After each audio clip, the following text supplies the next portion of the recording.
Time's up, Admiral. Here it comes.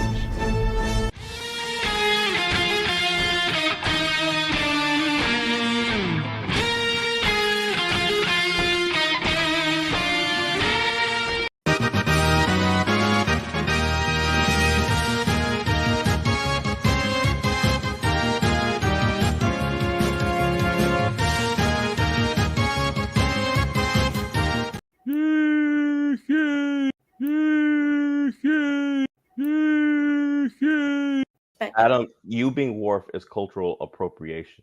I won't. Cultural appropriate my dick. I don't care. I will have earned my riches and my surly attitude by the time we get there. If I were going to culturally appropriate your dick, you'd have to go get that surgery to get. Oh, good lord! Here we go. Yeah.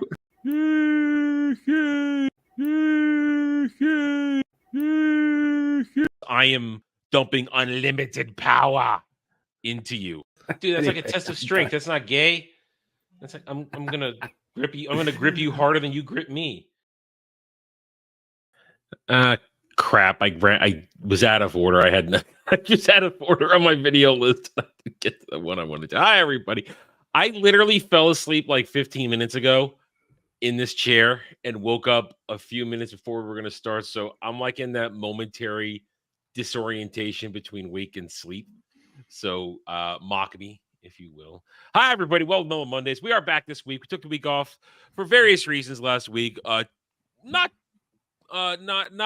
so insignificant the fact that I really wanted to try and finish Stellar Blade, but we still have one more session to go. That'll be tomorrow. But tonight, we're here. We're now. We're going to do our thing. We're going to talk about nerd shit. We're going to probably make fun of each other, make fun of people we know, maybe pick some fights. And, you know, it's what we do. We're going to have some fun here tonight. How you doing, Deli? Doing all right tonight? Yeah, I'm doing great. Yeah, I've been picking some fights. Yeah. Happy to be here. Last night was fun. Last night was fun. We managed to fight over candy bars. Yes, we did. Hey, I'm proud of myself. I'm always proud of what I do. It was fun on the show. Then it got way too serious off the show. Yes. Then I have some idea. I don't know what happened. I have some idea. I just saw a tweet. I was like, oh, shit. Yeah. Afterwards, me and Dermy got in it, and it boiled over into all the chats, like literally all the chats. And people left chats, and we had to have a sit down. There was a powwow that I was tangentially aware of, and I thought, yeah, I know what's going on. But I'm not going to say a damn thing because I want no part of this. Yeah. Granted, I may be honestly though, I may be the source of it all because I wouldn't bend the knee on the York peppermint patty. Yeah, it's all my fault. It was all for a fucking York peppermint patty. And now Dermy and Gal, well, not so much Dermy, Gal and Dom H. He put out a poll. I prove I'm wrong. Yeah. The Baby Ruth poll. I haven't seen it though. I know it was there. I haven't seen it though. So then Gal decided to get in on it, and she starts spamming your candy bar, your Baby Ruth is taking the D and shit like that. So we start going at it, and she's did a real good job. She was destroying me for a bit there, but I turned the tables on her, and now I would say I'm winning, but she would probably argue that, but yeah. Hey, she listen. Gal is our resident grammar Nazi. Okay, she's our resident grammar Nazi. She will go after us when we make mistakes, and when I make a mistake, fine. If I don't catch it, fine. But I just made a typo today, a literal typo. The I and the O are next to each other. I was typing quickly. I didn't look, and it was just a simple typo to say confirm, but I wrote conform, and she had to write in confirm. That doesn't count. It does not count. It's a typo. So it's not like Dermy who can't even spell or say espresso. Okay.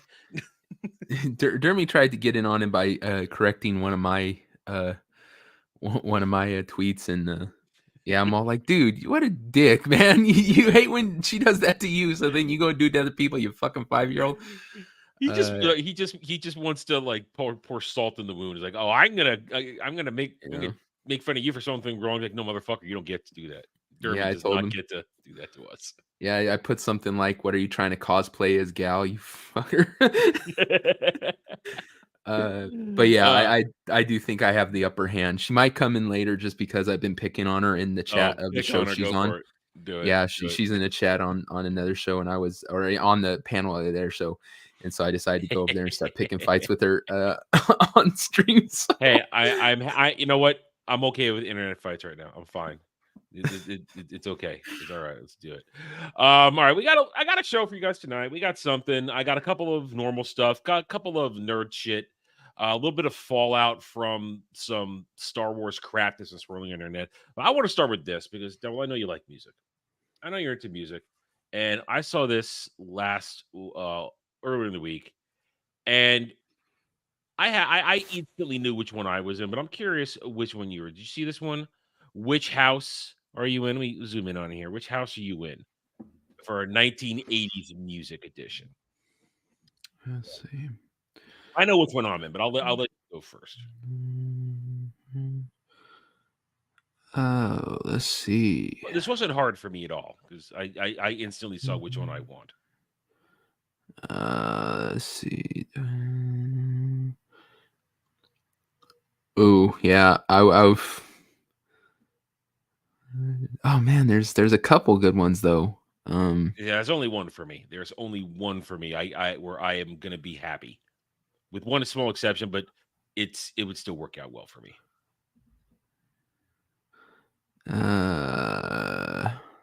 Shit. There's three that I would be in because I like pop music too. Mm-hmm. But what's your number one then? What's your number one? If you could sneak inside. If I had to pick one, it would be 5. I'm on, my man. Right on. That's where I am. No, 5. 5 is where the party is, dude. But 8, I'd like the Clash. So 8 would be good. But I also like 6 because I like Toto. I like Steve Winwood. I like Hall & Oates. So 5, 6, and 8 would be the hard, but 5 would have to be the one I would choose. 5 has to be number one because first of all, I love Guns N' Roses. I love classic Guns N' Roses. So many great songs, and Queen. It's good time. Queen, and, definitely. I mean, I'm not really into Journey. I could tolerate some Bon Jovi. Van Halen is Van Halen, and Billy Idol knows how to party. Yeah, Billy Idol knows how to party. So if I had to pick one out of all those 3, would be 5. Yeah. All right, good. Then we're partying in House 5. Then I'm happy about that. That was a big one. That was a quick one, but I wanted to just warm us up with them because you get these little things here like that, and it's a reminder that the 80s were awesome. Oh, the yeah. 80s were great. That's where the fun was. It's where the movies were. It's where entertainment was in general. And it was fun, and I miss it. I didn't realize how good it was because I was a kid, and I didn't realize then what it was going to be like transitioning to the 90s and watching as the early PC bullshit would lay claim to things, and it would go away, but really just go into hiding. And you realize the 80s, nobody gave a fuck in the 80s. And it was wonderful. Nobody cared. All the movies had nudity. All the movies had nudity. Boobs everywhere. Boobs everywhere. Things, television, a lot of the major stars or later stars in the 90s and aughts, they were on TV, which means you had people who knew how to do their art on all these great TV shows. So you had just all these great shows. Everybody knew that they were there to tell good stories, and I miss that. That. And I really miss because I've been watching TNG, and I'm going to save the Star Trek talk from Samuel Getzer because I have a Trek question I want to pose to you guys. I do have one, even knowing all the knowledge surrounding what I'm going to talk about later. But half of TNG took place in the 80s, and you realize how just solid it was. I miss it, man. I miss it.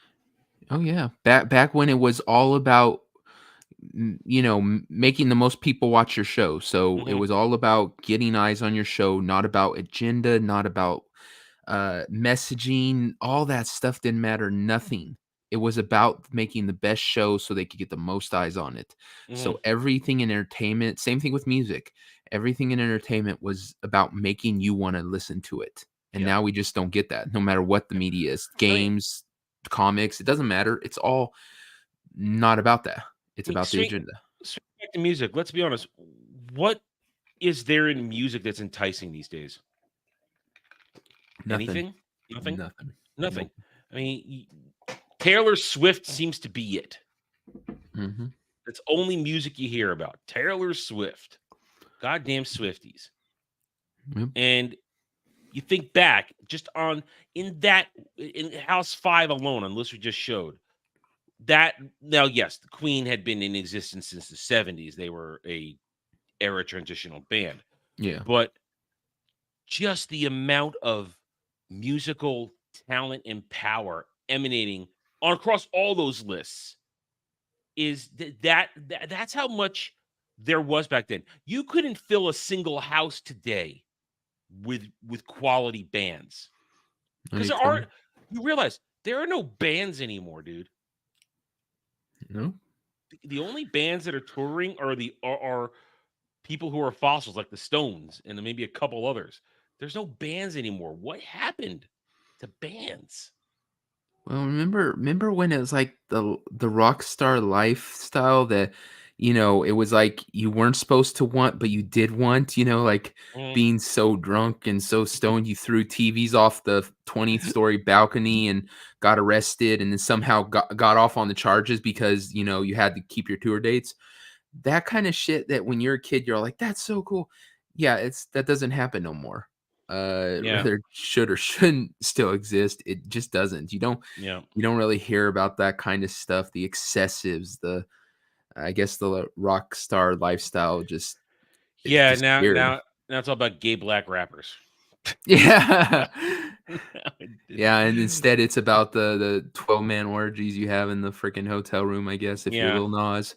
yeah, yeah, yeah. Or oh, I was gonna say something I shouldn't. I would say something I shouldn't. I say it. We're only 13 minutes in. People still watching. Yeah, but see, it's about fake style now and fake talent as opposed to real talent, real power, and real legacy and Yeah, longevity. Every yeah. single, I'll bring it back up. Let me bring it back up. I had something else said, but let me bring this back up. Did I kill it? Oh, I killed it. Hang on. Let me bring it here. Hang on. I derped that one. Give me 1 second. I have a bookmark. Just take 1 second. But every band on this list, every single band on this list, they have a lasting presence on music pop culture. Yeah, yeah. All of them, whether Mhm. they're one-hit wonders or not. Some of these on here are one-hit wonders, let's be honest. There are some one-hit wonders on here.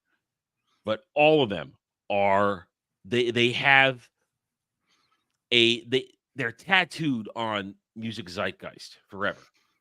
Yeah. And yeah, you don't get that no more. Like there's so many bands that come and go and you don't really remember their songs after they're gone. Mhm. You know, no one's gonna in 20 years is gonna go, oh yeah, I have to play that freaking song from this one band that no one's remembering. I would say One Yeah. Direction, but I'm sure there's Mhm. people out there still saying, oh no, they were great. There's always that But one person. There's always that yeah, one person. but there are songs from some of these bands that in 20 more years people are still going to be singing. They're Mhm. still going to be singing Queen songs in 30 years. Damn straight. Uh, I my primary ringtone on my phone is the opening of "Sweet Child of Mine" Yeah. because that is arguably my favorite rock song. Guns N' Roses, I got to love hate with them. I love Mhm. their music, great band, amazing song sound. Uh but freaking I'm sorry, Axl Rose is a piece of shit. Oh, he is. Oh, no doubt, no doubt. And Axl Rose, piece of shit. Yeah, totally, yeah. totally. Yeah. I mean, I don't disagree.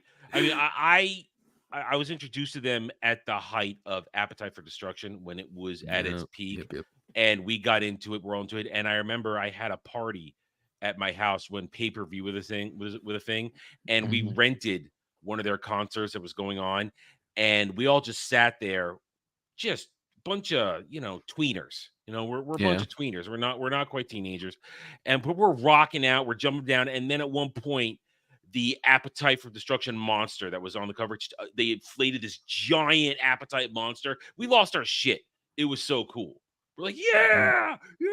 I mean, you got into it back then, Yeah. and like you said, Queen songs. It is 70s, 80s, 90s, aughts, 10s.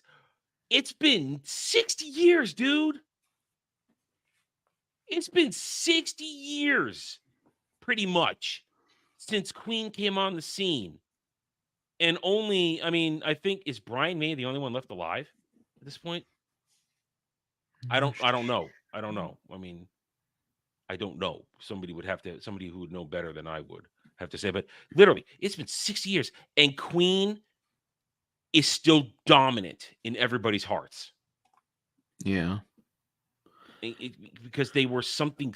It was something special, and it was great.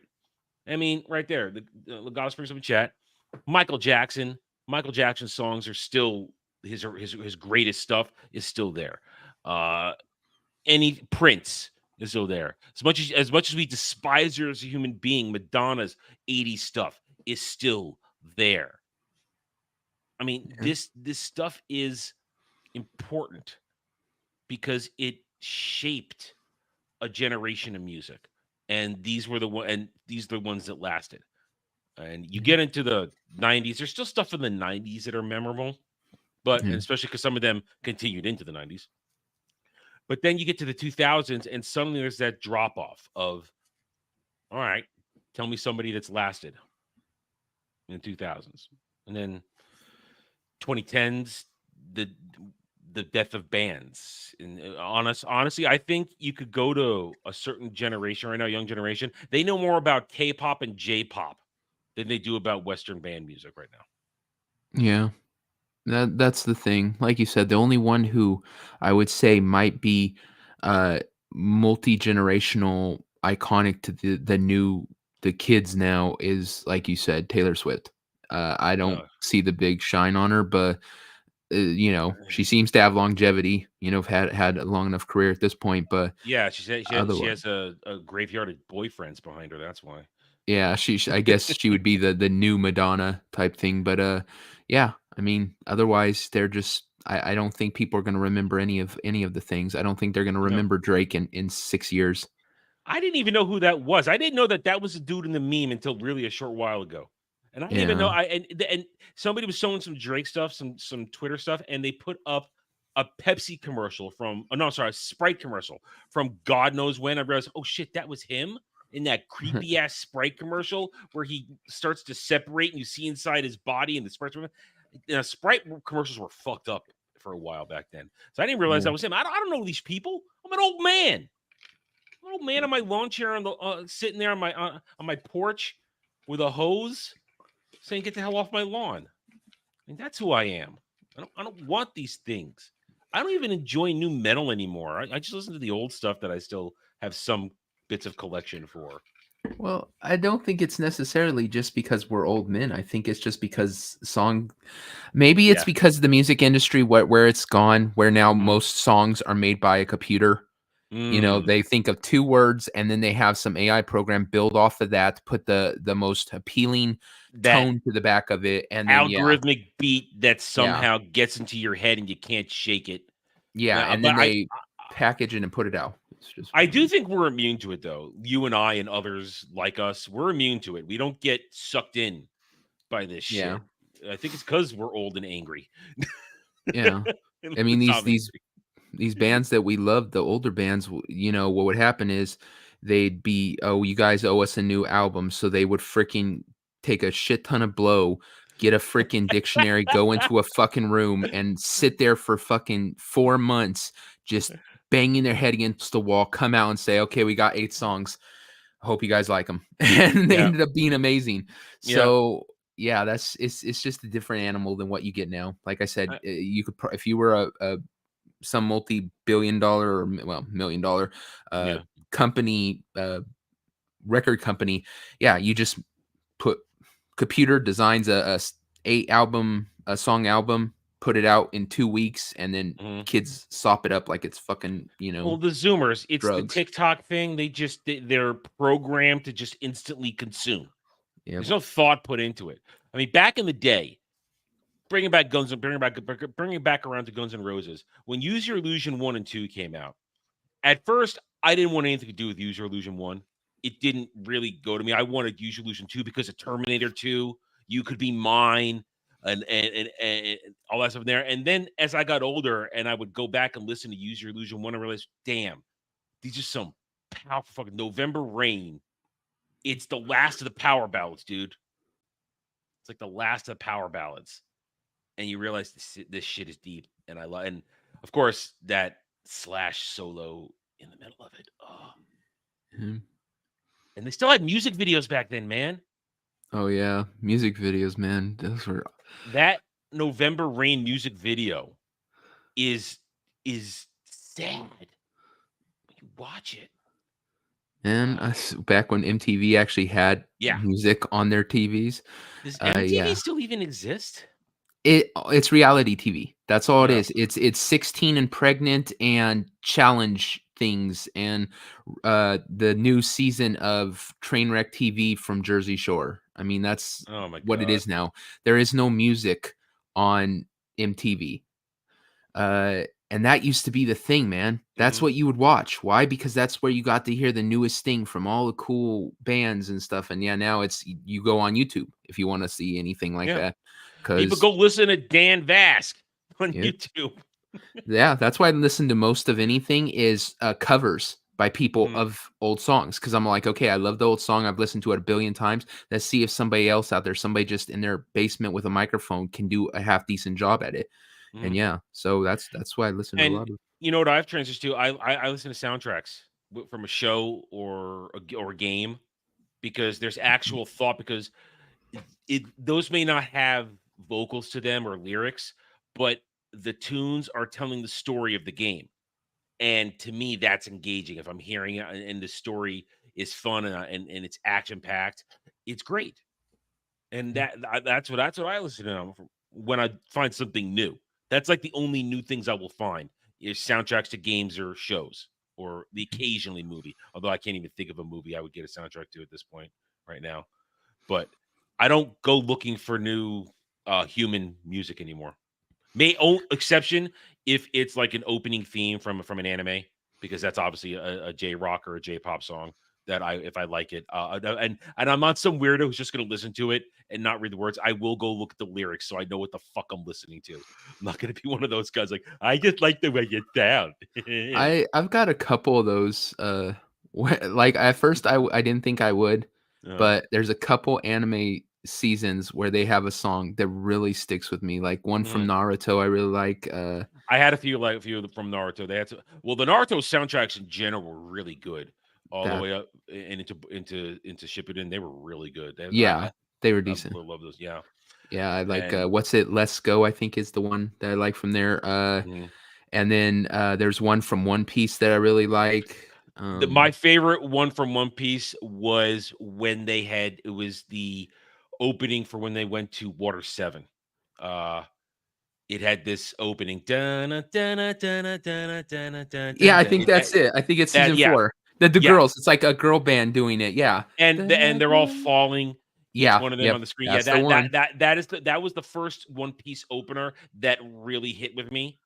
It was so Yeah. that one was great. And I still have that track. I have that track. It's in my library. It's so good. Yeah. It's so fun. And that was also it also was fun because the visuals were great in opening because that was when they transitioned to widescreen and 1080p quality of the anime. It's when the anime they changed the animation, they changed the quality and how much way to do it. It was HD for the first time. And that opening just is it's right there. It's like, oh man, this is great. They're putting a lot of effort to it now. And it's a great song too. It's catchy, it's fun. Yeah, it I have a thing for really good anime openers. I really do. Yeah. That's the extension for maybe, like I said, human music that I will still, or vocals with lyrics, stuff like that, that I will go to. Other than that, it's all scores from games, movies, shows. That's it. That's it. Yeah, it would be kind of cool if that's like the next big thing. Stuff goes in waves, you know. If it would be nice if all of a sudden we got some bands Mhm. that came forward and they said, "Look, we're not going to use AI. We're going to write our songs and do like it the traditional way and kind of have a throwback sound." We've seen Mhm. a couple songs kind of go back to the 80s vibe. You had that one Dance With Me, that had an 80s vibe. You had Flashing Lights by The Weeknd that had like an 80s vibe. So it's kind of there's like 80s vibe songs I've heard. But if you had like one that kind of went back to 80s rock, 70s rock type ideas, and yeah, said we're not going to use AI, we're going to do our own music and Mhm. produce it. Maybe that would be kind of a real cool kind of, I don't know, thing that if it started happening, having It's just gonna have throwback to ones. it's gonna have to come from, like you said before, YouTubers. It's gonna have to come from our end of creativity, because because here's the thing, you don't need record companies anymore. You don't. Yeah, you You know? can do it yourself. You get a following, you could do it yourself, and if you have a decent foundation, a decent fan base, you can make money on YouTube and fund your own studio sessions and promote yourself and sell your music through your channel, through a website or something like connect to your channel. You don't need record companies anymore. You can, and that on top of that, but when you do that, then you own your own shit too. You own your own library, because Yeah. then you don't get a situation where Michael Jackson will go out and buy the Beatles buy all their stuff, so they don't Yeah. own it, and Michael Jackson owned it. Yeah, it's like, what Tom McDonald is doing. I mean, Mhm. like or hate the dude, that's what he's doing. He owns his music. He owns everything he thinks. That's why he allows people to watch it on their YouTube channels Mhm. and critique it and stuff. And he doesn't have to worry about some big freaking record company hitting everybody because they listen Mhm. to 5 seconds of his songs. That's the thing, and that's the problem. These remaining corporations, all this stuff, they don't realize that if we're listening to something, for the most part, especially if we're doing it on stream or on a video, we're not doing it to take it away from you. We're doing it to get a look at it, talk about it. I mean, when I was making the title card for Doctor Who Cares reviews for the new one, I took literally 5 seconds from Murray Gold's "I'm the Doctor." 5 Mhm. seconds, because I knew if I grabbed a perfect one from it, I could get away with that, and the algorithm wouldn't hit me, and the algorithm did hit me. But if I go longer than that, the bots will pick me up, and I'll get hit for it. But I'm not taking its literal blurb, and it is in promotion of this stuff, or at least discussion of these things. And they don't realize we're not trying to take money away. We're trying to enhance our entertainment that we're providing for people. Yeah. If I review a movie and I have a 30-minute video where 18 of it, if not more, is me talking. Very little of it is Mhm. not even half is actual showing any part of the movie. Do you really think someone's going to go, "Well, now I don't need to ever watch that movie cuz I Yeah. saw 10 minutes of it." No, if they're interested in what we're saying, our commentary and stuff like that, they're going to go, "I'm going to go see the movie. I want to see what, Mhm. if it's as good as they say it is or as bad as they say it is." Yeah. We're not taking away from that. It's the same thing with music. If I sing a karaoke cover of a Queen song, do you really think someone's going to go, "Well, damn, Devil did such a good job. I'm not going to fucking go buy, that Queen song on Yeah. iTunes."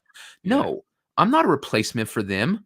No. As so No. why the hell would you hit me for fucking showing And 10 it's seconds of always a song music. and singing with it? It's always the music. I was Yeah, they're the worst.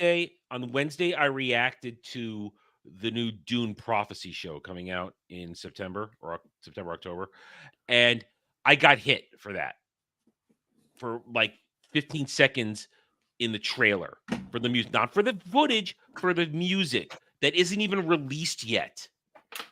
The show isn't out yet. There's no soundtrack, but I got hit. I spent like 20 minutes, 25 minutes complaining about that trailer, but they hit me for 10 seconds, or maybe I was silent, letting it go because I was soaking in what was happening before I started complaining again. And I tried Mhm. to fight it, and my dispute got rejected because I said it's transformative. Nope, sorry, we reject it. And it's bullshit. It's bullshit. I'm not trying to, first of all, I'm watching it's a trailer. It's not like I'm watching your episode live on YouTube. No, it was your trailer. If it's your trailer, whenever music is played on a trailer, you should just want us to talk about it because then you're getting free publicity from us. Yeah. Whether we're a large or small channel, we are pushing the conversation. We're putting it out there, and hitting us for it is stupid. That's why I at least appreciate when I've been hit for playing when I get hit playing games on the arcade. If I get it for music, I put in the dispute. I say gameplay transformative. Get playing it's the game. I've won every one of those. Every one of those has been released, and at least it seems a gaming company or whoever's associated with the game understand I'm playing your game. I'm showing it to the world. Yeah. Don't penalize me because you put music in there that's copyrighted. Yeah, you think they would be like, okay, if you can create all this music with just using AI, one, why would you pay these people? And two, if you are going to pay those people, you think you would write it in there, say, look, Mhm. our game is going to be played by millions of people. Some of them might have it in there. You have to be okay that if it appears on a stream, that's part of the contract. Just Yep. write it in there Yep. so that they can't hit people for that Yeah. shit. I- It's just it's like a pointless, endless circle of okay, here comes the game, here's the music, here's popular music, and now I'm waiting for the hit. Yep, there's the claim. And guys, it's a claim, not a strike, so it's not a big deal. And if you Yeah. lose it, there's no problem with the channel. They just say, yeah, fine, you're not going to get monetized on this, but it's Well, still a pain in the ass. yeah, and chances are what happened if you did fight it, you would win because probably what those companies have is they're trying to claim the music for people who are Mm. actually abusing that, like trying to play it on their channel, but Yeah, it just gets caught up in the game thing because they can't sit there and yeah, say, "Well, it's if since it's on a game, now we're going to release all claims," because they're still cowards and they still think that people are on the back end trying to steal their music. yeah. So I mean, that's why you get caught up in it, but it still sucks for yeah. I creators and mean, streamers and gamers. another example when I was playing Star Trek Infinite before the game went under. I their in-game music sucked. It was this fake sounding Star Trekky music, wasn't really good. So what I did is I collected some actual Star Trek soundtracks and I put together a couple hour playlist. And while we were playing, I would turn it on. Yes, am I playing those soundtracks online? Yeah, but I'm playing it with the game and it's atmospheric. And I'm not showing you the soundtracks, it's just there.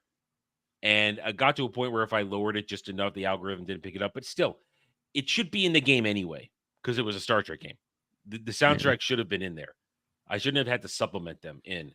But it's just this whole music copyright claim stuff that goes on YouTube. It's retarded. It's just retarded, and it's something that needs to go away unless it's a release of a music video on a channel or a track on a channel of that person, and you're standing there playing it without breaking it down. Then that's it. That's a problem. Then you're just showing it without their permission. But if we're commentating or if it's built into something we're watching, there needs to be, like you said, there needs to be something built in that flips a switch where the bots, the algorithm bots, don't come after us and get a claim and claim us. There needs to be something like that. Yeah. Yeah, I don't. I want that to go away. Yeah. Yeah, Alright, I know that with this new show we're starting doing movie reviews of older Mhm. movies. I know that it doesn't matter that like I said I'm going to take a 2-hour movie and clip it down to 20 minutes of footage with 4 separate people, 5 most of the times You're gonna get hit talking. probably. Yeah, we're You're going to gonna get hit every you're gonna single get hit. time, man. I'm going to have Yeah. to fight the claim every single time. Yeah. I just know I mean, that's how it's going to be I because of the movie. I figured out a way. I mean, we tried when we were doing Engage. I tried to do what I do for Mordor Country, which worked for Mordor Country because we didn't. When Mordor Country coming back on August 31st, guys. We're gonna do it. It's gonna be 3 episode drop. We're gonna lose our minds, but we're gonna do it. Mordor Country. What I do is I take the show and I put it onto my editing software. And then I take the Mordor Country logo, the thumbnail, and I put it over it. And I transparent it just enough so we can see what's going on, but the bots can't pick it up. Now, there's no audio on it. I don't use the audio at all, but it works. and it allows us to watch the clips, watch the stuff, and comment on it without getting hit. And that works. But you're actually going to be reviewing a movie, and that's different than reviewing the show, where, of course, we're going to be yelling at it most of the time because it brings a power. It's stupid. The only problem I'm going to have, and this is the thing that's been holding it up really, is I'm going to have us on probably StreamYards filming us watching it while we're watching it on another thing. I don't know if it's going to be restream, whatever it is, on another streaming thing service. I have to record the audio from both. I have to record it on StreamYard so you guys can hear us talking clearly, and then I'm going to have to match the two up so that you can hear the clips you do see audio, but us clearly. So I don't know how to do this. I'm totally new to this thing, so it's it's trial and error, and you find your way. Yeah, and like I said, it took 2 episodes of Mortal Country before I stumbled onto how to make it work for us for that one. And I tried to make it work for Star Trek, but man, the Paramount bots just wouldn't let it pass. Even with no audio, they just would not let the images of Star Trek go, even with our logo plastered all over it. They just wouldn't let it happen. Would not let it happen. All right, but speaking of the 80s and things that were cool, Devil, I'm sure, like myself, you had big ass toy collections as a kid, right? You had the stuff you loved. Right? Yep. You had Transformers. I did have some Transformers. Yeah, I had Transformers. Now, have you seen this? We all saw the Transformable Optimus Prime last year. They've got a Transformable Megatron now. Oh, I seen a video of them actually fighting. Like if you get both of them, and have them, they will interact with each other. Hang on, I think I shared the wrong one without audio. I want one with audio. Here we go. I shared it without audio because I'm an idiot. There we go. Yeah, I saw that one. That was actually pretty cool. But that Megatron was already transformed. So and here's the thing. It looked like Megatron when it was in what is this? What the hell do you want? Moo. You son of a York peppermint patty bitch. You get up, bring your moo garbage on here.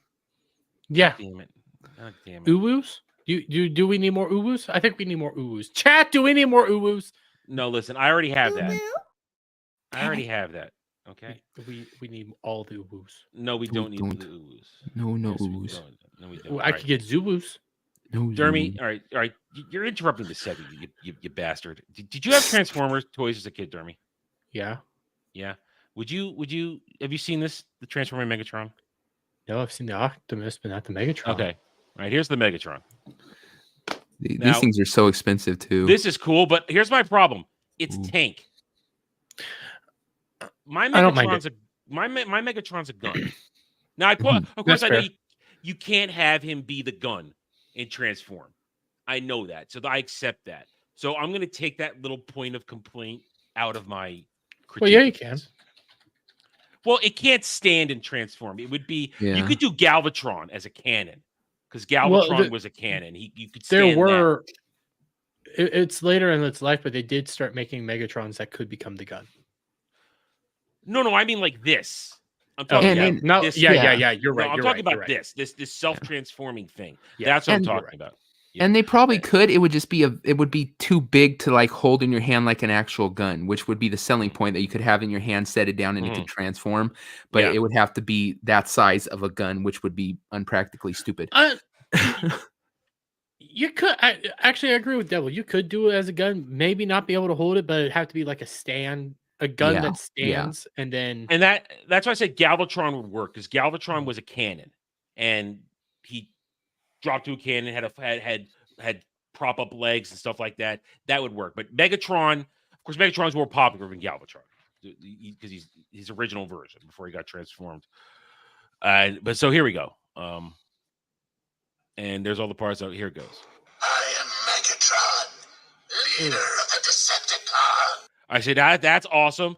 That's Frank Welker, voice acting god. They got that's the original Welker, dude. That's original Welker dialogue, man. They just pulled that from the original show right there. That's Welker. It's totally Welker. Transform.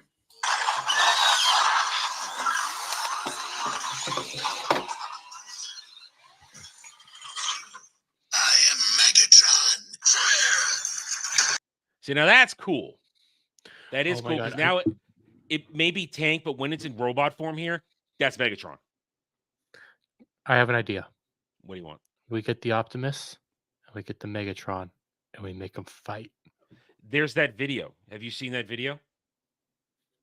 What? You haven't seen that. I think I might No. have it saved. I can look and see. All if I right, can all right, pull it Devil. open. You see if you can find it. We'll finish this one. If not, then I'll try and find it. Yeah. It. Oh, they gave him shorts too. Nobody. Transform.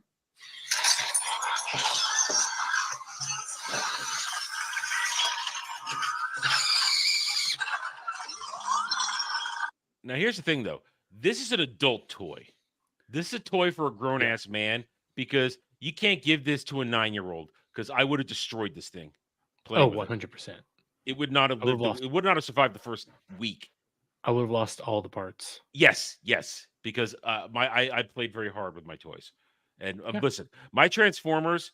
The only one, very few of them were in good condition. I think the best one was my Scorponok because he was huge and it was hard to lose his parts. I still managed to keep his headmaster head low there. I didn't lose that, but all the other ones, my rest of my Transformers, they didn't have their guns anymore. Their guns were gone. Parts were broken off. My Soundwave didn't have a single cassette left. None. All right, I got it. Okay, you got it. Oh, you got it. Do you want me Sweet. to put it in the Alright, private chat, or do you want me to No. share? If you, I can. You want me to share it, or you want to share it? I Or can send it to share it. me. I just didn't know if you want to do Well, it that way. I'll do it. I'll control it. Yeah, put it in private chat. Okay. So, Figure Dermy, out who's showing me this shit.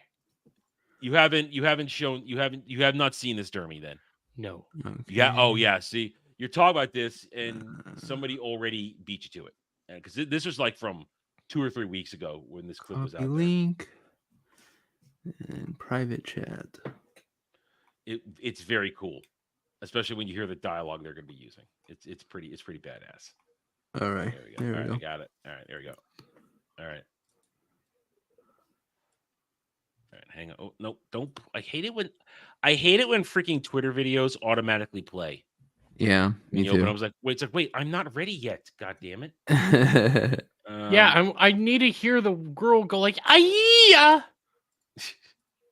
So, all right, so here we go. This is now let's just sit back and enjoy. Pride. One shall stand, one shall fall. Such heroic nonsense. The music. Planet for its people. No! I'll crush you with my bare hands.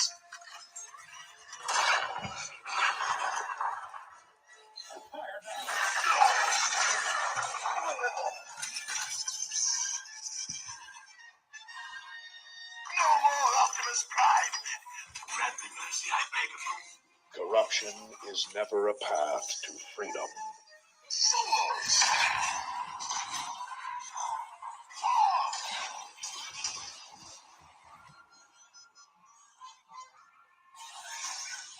Eternity for this. It's over, Prime. We will never give up. We will never surrender.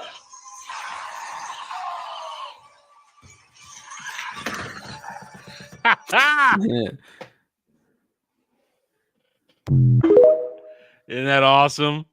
I have That was chills. great. You got Was that a well, scene? Was that the scene? It from was the a movie? combination. It was mostly from the movie '86, and a couple. Optimus had a couple other lines in there that weren't from that, but that was basically from their confrontation. One shall stand, one shall fall. Mercy, One Optimus shall Prime, mercy.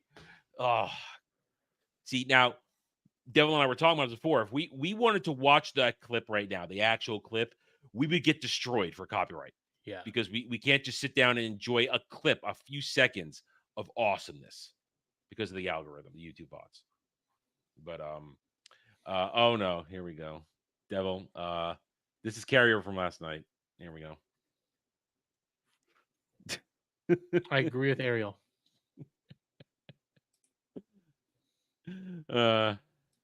Devil called this. He said Ariel's gonna come around at some point. Yeah. She's gonna yell at me. And she would be right. She wasn't even there last night. She failed. Yeah. Gal. No, she. See, She's a Algrim, all my Transformers, they're gone. Actually, my mom gave them away to a friend's kid. No, she asked me. And I said, okay.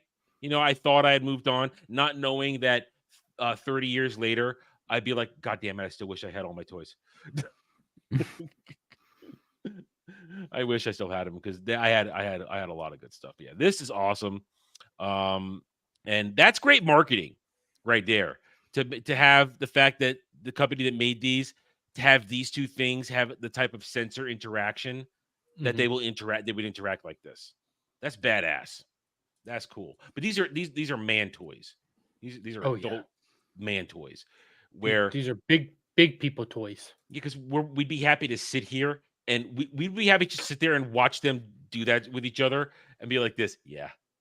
They do well with each other. We'll fight with each other, Dermy, not what you're thinking. God damn it. Why you gotta ruin it? Because Every I'm time. me. Every goddamn time. I know this isn't the stream for it, but did you see the consolidated numbers for Doctor Who came out? I did. I know it's a stream for it. It's Mail Mondays. We could talk about Doctor Who. We could talk about anything. It's nerd shit. My video it's only the 7 days. Well, it's the plus what 4. Do they call it? Yeah. Like your bars, which are always higher than the go-to consolidated. They added 2 million, right? Is what they did. And they usually they add something like that. Bullshit. Hey, Adam, if you compare it to the 60th, they're disastrous. Well, they're down. Those numbers are 3-4 million from the 60th. They're horrific. I thought everybody was supposed to watch this. I thought this was supposed to be the best time ever. Yeah, no, we're supposed to go touch grass. That's what we did. Well, most people did. We watch it because we like to hurt ourselves. Oh, but if you touch grass, you're also racist. Oh, okay. Yeah, that was a part of Shooty Gatwa's thing. He did honestly, and Gary should have actually read that article where he said he's sorry. Because they bury the lead. He says that we're all racist for not wanting to watch it. I think I said that. Or I think I think Bounty in the comics picked that up, and I think I threw that in my video last week. Yeah, I threw that in my video last week. Yeah, I did. I caught that. Yeah, it's and hail everybody coming in. People starting to come in. How's everybody doing? We'll say hi to everybody now that the chat's going. Hail, good sir, Algrim the Strong and the Goddess Legionist. My mom's one of the regulars who would rather talk sports than listen to what we have to say. That's fine. Hail to you, Jake. I would too. Well, shut up. Don't ruin this for me. I'm saying hi to the chat, not you. See, I lost the place. Hail, Mustang. How are you, Mustang? And we already had Ariel yelling at Devil, so that's fine. Devil, you predicted that. Just kidding. And she's still going. You could call me Gal all you want, Devil. She's such a shit. Jesus, Ariel. No. Actually, no, she's definitely not Gal, because right now I'm while we're doing this, I'm also picking on poking Gal the bear in the stream. Yeah, in the she's stream. going to hurt. She's going to hurt you. I just put We're Gal is that. amazing despite her bad takes in candy bars and animated movies. Wait, wait. What is her bad take on an animated movie? She put Mulan in freaking S tier. That. Oh, we're going all the way back to that. Okay. Mulan is S tier. No, it's not. It's a shit Mulan's movie. Mulan's at best high B. Yeah.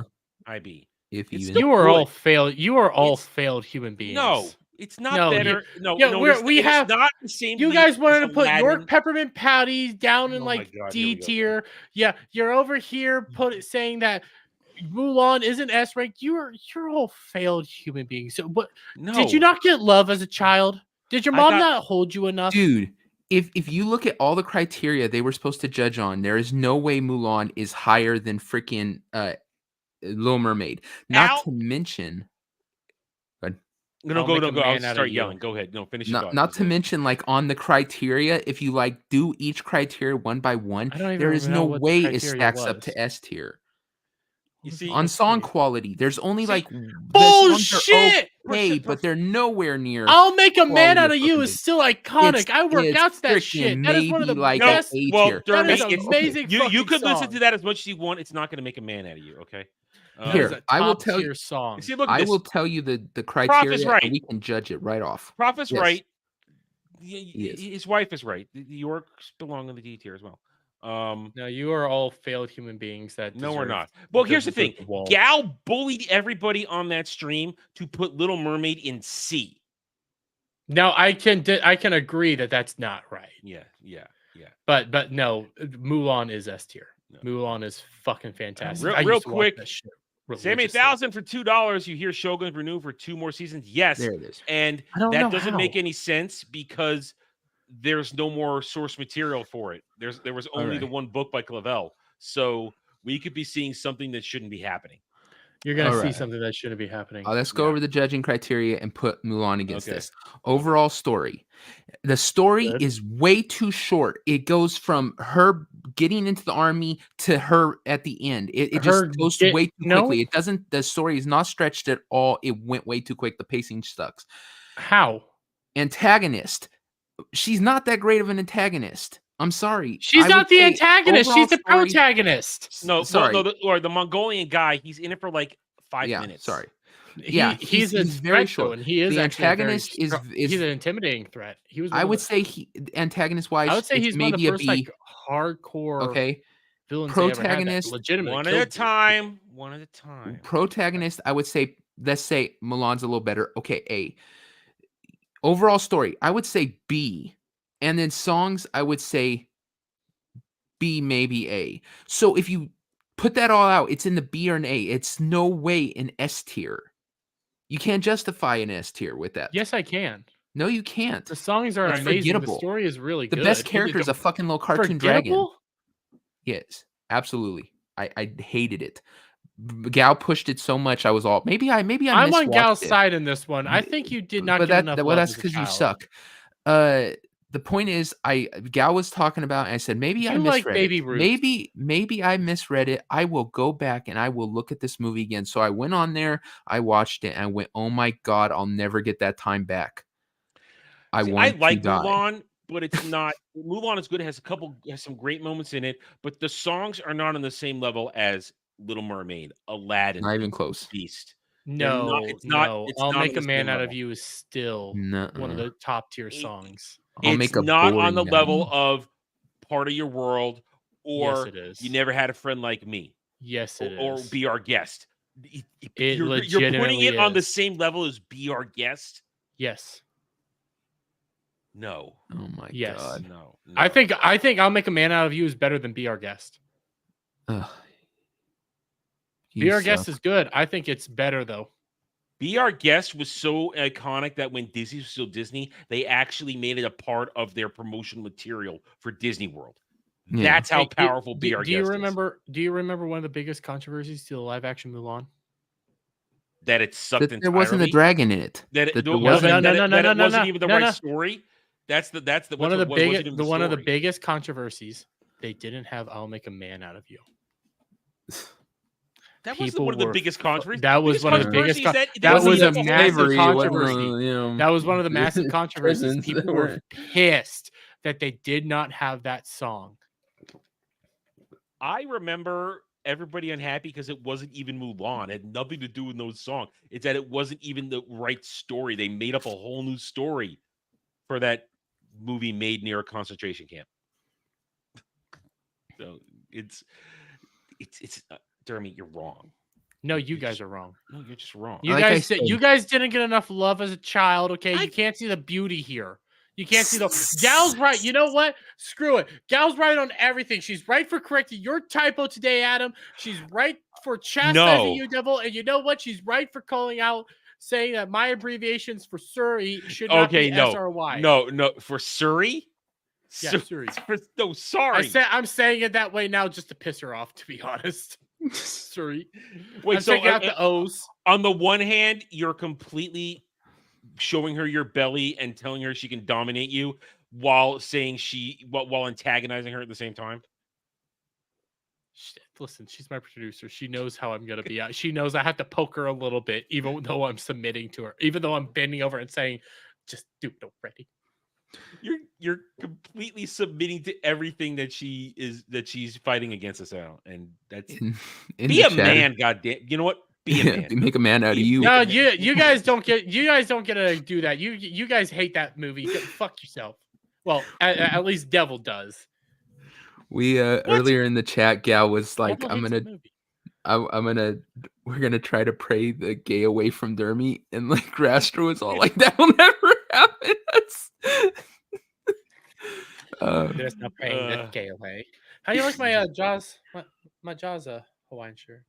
I do. All like I that. saw was a lot of pastels and bisexual lighting on that shirt. That's all I saw. I No, didn't see it. I like it. I I didn't- think that's slick. I didn't even see it till you pointed it out. You can blame Shock for me getting into Hawaiian shirts. Well, he is your retarded other half. Be careful once you go down that that rabbit hole of Hawaiian shirts. There's no coming back, man. Yeah. Oh God. All right. All right. Let's go for another topic here. All right. This isn't. All right. This is borderline political. You know, actually, I'm going to save that for Samuel. I'll say it because that way we can balance the line. I'll wait till Samuel gets here for that one. So let's go with. All right. Let's go with this one since we're talking Disney. This is a really bad idea that you think they would understand after all their woes. Don't make a Pirates of the Caribbean movie without Johnny Depp. Yeah. Just don't. They still really want to make Margot Robbie. Now, let's be honest. As I don't attractive think as it's Margot Robbie. well, they right? say Margot Robbie right here. So Yeah. they still want to make that Margot I thought Robbie it was that Margot Robbie hasn't confirmed that she wants to do it yet or not, and they were thinking about the black chick. Well, there's Oh, there's that one thing. But my Yeah. point is this though, even if it is Margot Robbie, as hot as she is, people didn't go see Barbie because of Margot Robbie. They went and saw Barbie because it was Barbie. And The only person that went to go see it for Margot Robbie is Lofty, and dude's fucked in the head. We don't know. But whereas the Pirates movies, as they went forward, people will still went to see them because of Johnny Depp. Yeah. Yeah. So for Jerry Bruckheimer, who is a good producer, when he directed, a good director, I don't understand this line of thinking. I really don't. There is no good line of thinking here. No. I think the only reason they're doing it is because they're not going to get Johnny Depp back. Johnny Depp is not going to come back. No matter how much money they throw at him, no matter how many llamas I think it was that they throw at him, he's not coming back. It was llamas or something like that. Like, I won't do it for like $2 billion and like 100 alpacas or some. It was weird. He won't do it. Okay. So he's not coming back no matter how hard they push. So they want to do another Pirates movie, and they're now screwed because they were going to do a Pirates movie without Johnny Depp. Yeah. They were going to do it without him. They did the girl thing, then they never did it, and now Johnny Depp's. If this is still the same back. thing, though, this is the same germinating idea of let's have the female pirates. I think what it boils down to is they walked themselves into a very bad corner.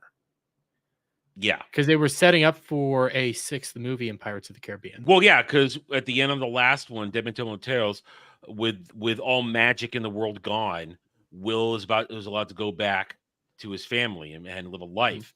And you had Davy Jones apparently walking up, or at least about to haunt him, or foreshadowing the return of Davy Jones to go after Will.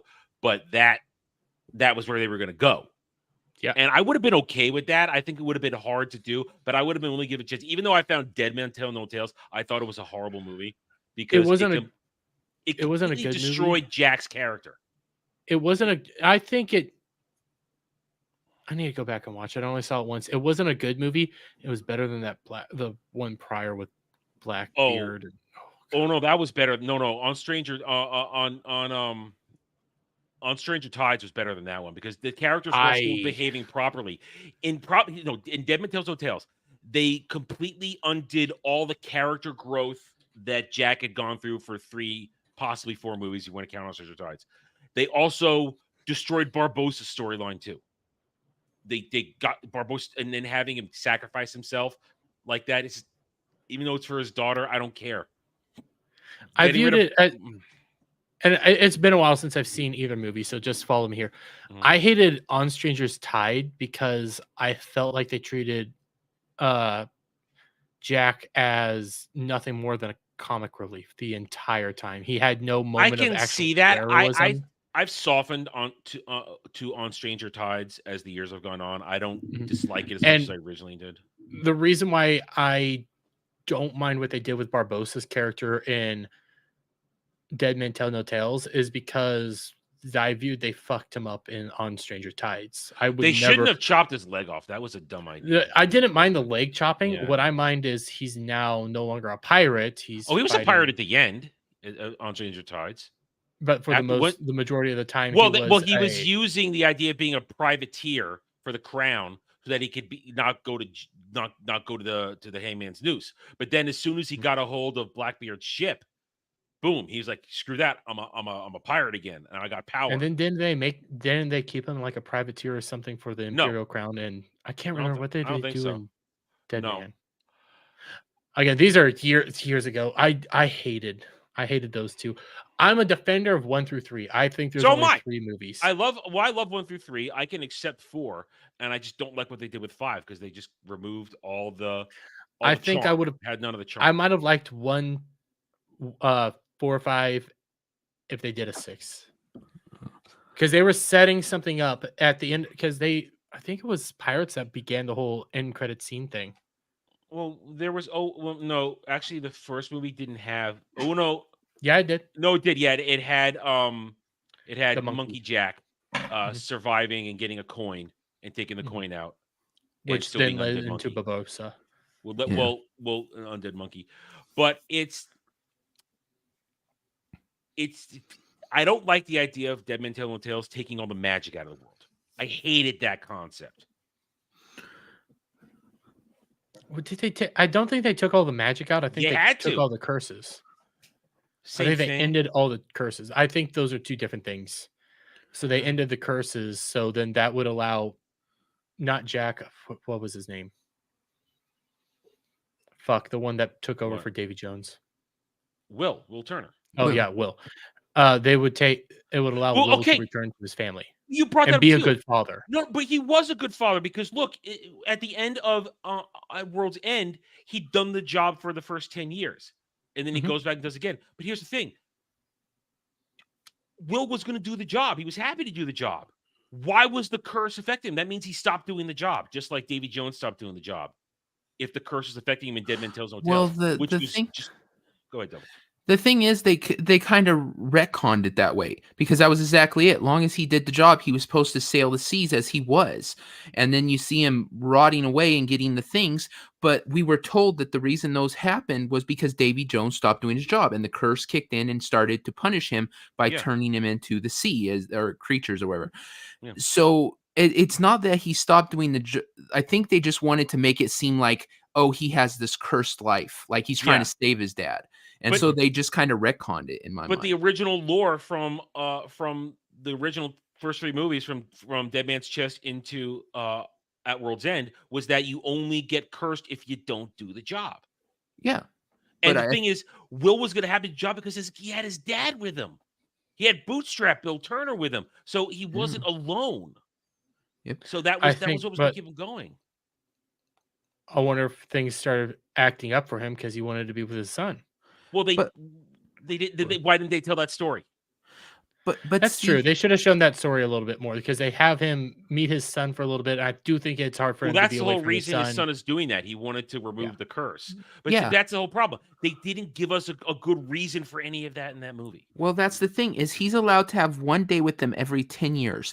Now, I would get it if this was 100 years later, his son and wife are dead, and he doesn't really care anymore. But Yeah. she's still alive and his son's still alive. So he's still earning those days. So why would he want to risk that, that in 10 years he comes up on shore to say, hey, baby, and he's covered in barnacles and shit? He wouldn't. He would still want to look like a man for them. So Because- he wouldn't break the rules before they passed away. At least not Because in my Will mind. Turner has honor. and he keeps his promises. That's the whole part of Will's story at the end, is that he keeps his promises. He has honor. He's not, even though he is a pirate, he's not. Will Turner would do that. He would have kept his word. He would have done the job, and that's why Dead Men Tells No Tales. It ruins Will's character. It ruins Jack's character. It ruins Barbossa's character. It ruined all their character growth for 4 movies, or 3, because Will wasn't in on Stranger Tides. So they screwed themselves with the 5th movie, which is why people, in my opinion, lost interest. And then we know the real world things that went on with Johnny Depp, and so he's not going to come back, and people are not going to go see these movies. They're going to watch Rizzos. I mean, there is a strain of Pirates fan out there that say there's only one movie. They only watch Black Pearl and they stop. Gary's one of the people that says that there was only one movie. Yeah, see, I disagree with that. I think the trilogy holds up, even though I have problems with the finale of At World's End. You had 2 giant fleets there and only 2 ships fight.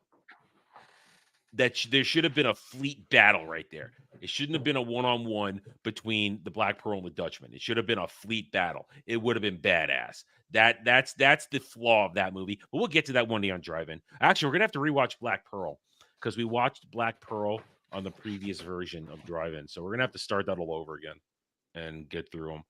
But yeah, that's. I mean, I used to watch them all the time. I got them right there, but I want to upgrade them to Blu-ray, but I'd have to buy them individually because I don't really want to. I don't want the 5-pack, so I only want the trilogy. Maybe on Stranger Tides, depends on my feelings. If I can get it for like $3, then maybe I would get it. But all right, see, Samuel says Samuel thinks there's only one movie. There, so we got another one. And I wasn't a big fan of Dead Man's Chest. I thought at World's End the ending sucked, that he got roped into only one day every 10 years with his family. Kind of a shitty ending. The 4th one absolutely shouldn't exist. It was awful. And then the one after that was I'll agree with Devil there. They didn't need it. I think they ended perfectly with 3. You didn't need to go again. They didn't need to. I mean, having Jack kind of go up saying he's going to hunt for the Fountain of Youth, I'm okay stopping right there. I didn't need more.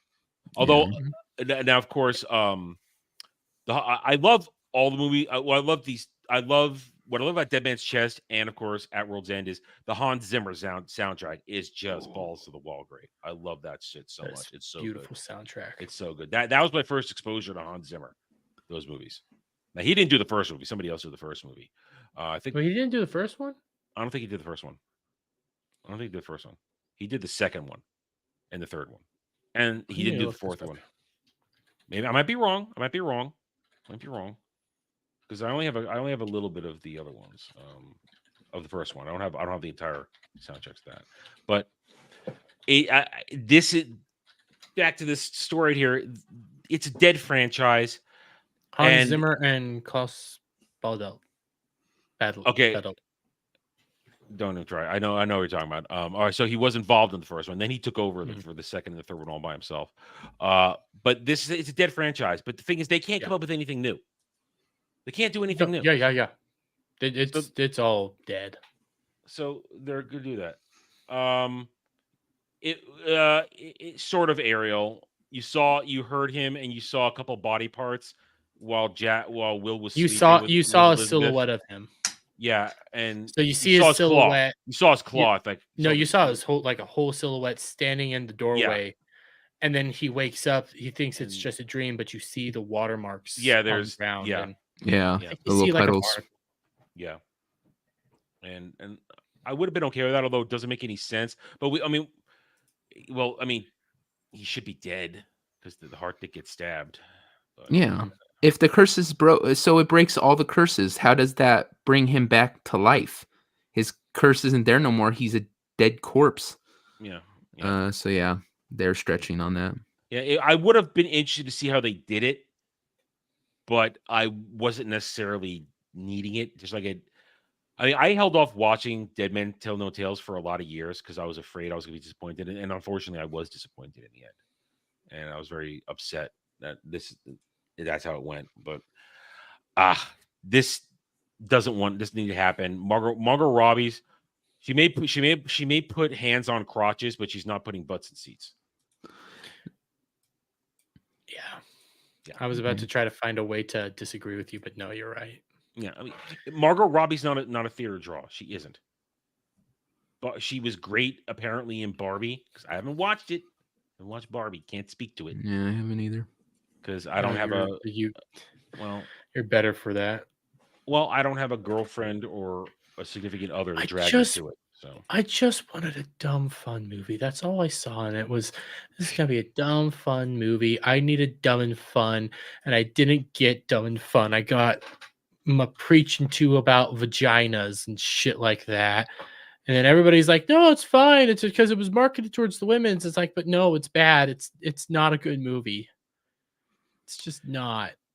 well, it's not for us because it literally was not made for us. It was made for Barbie moms or whatever you call. I don't even know what to call them.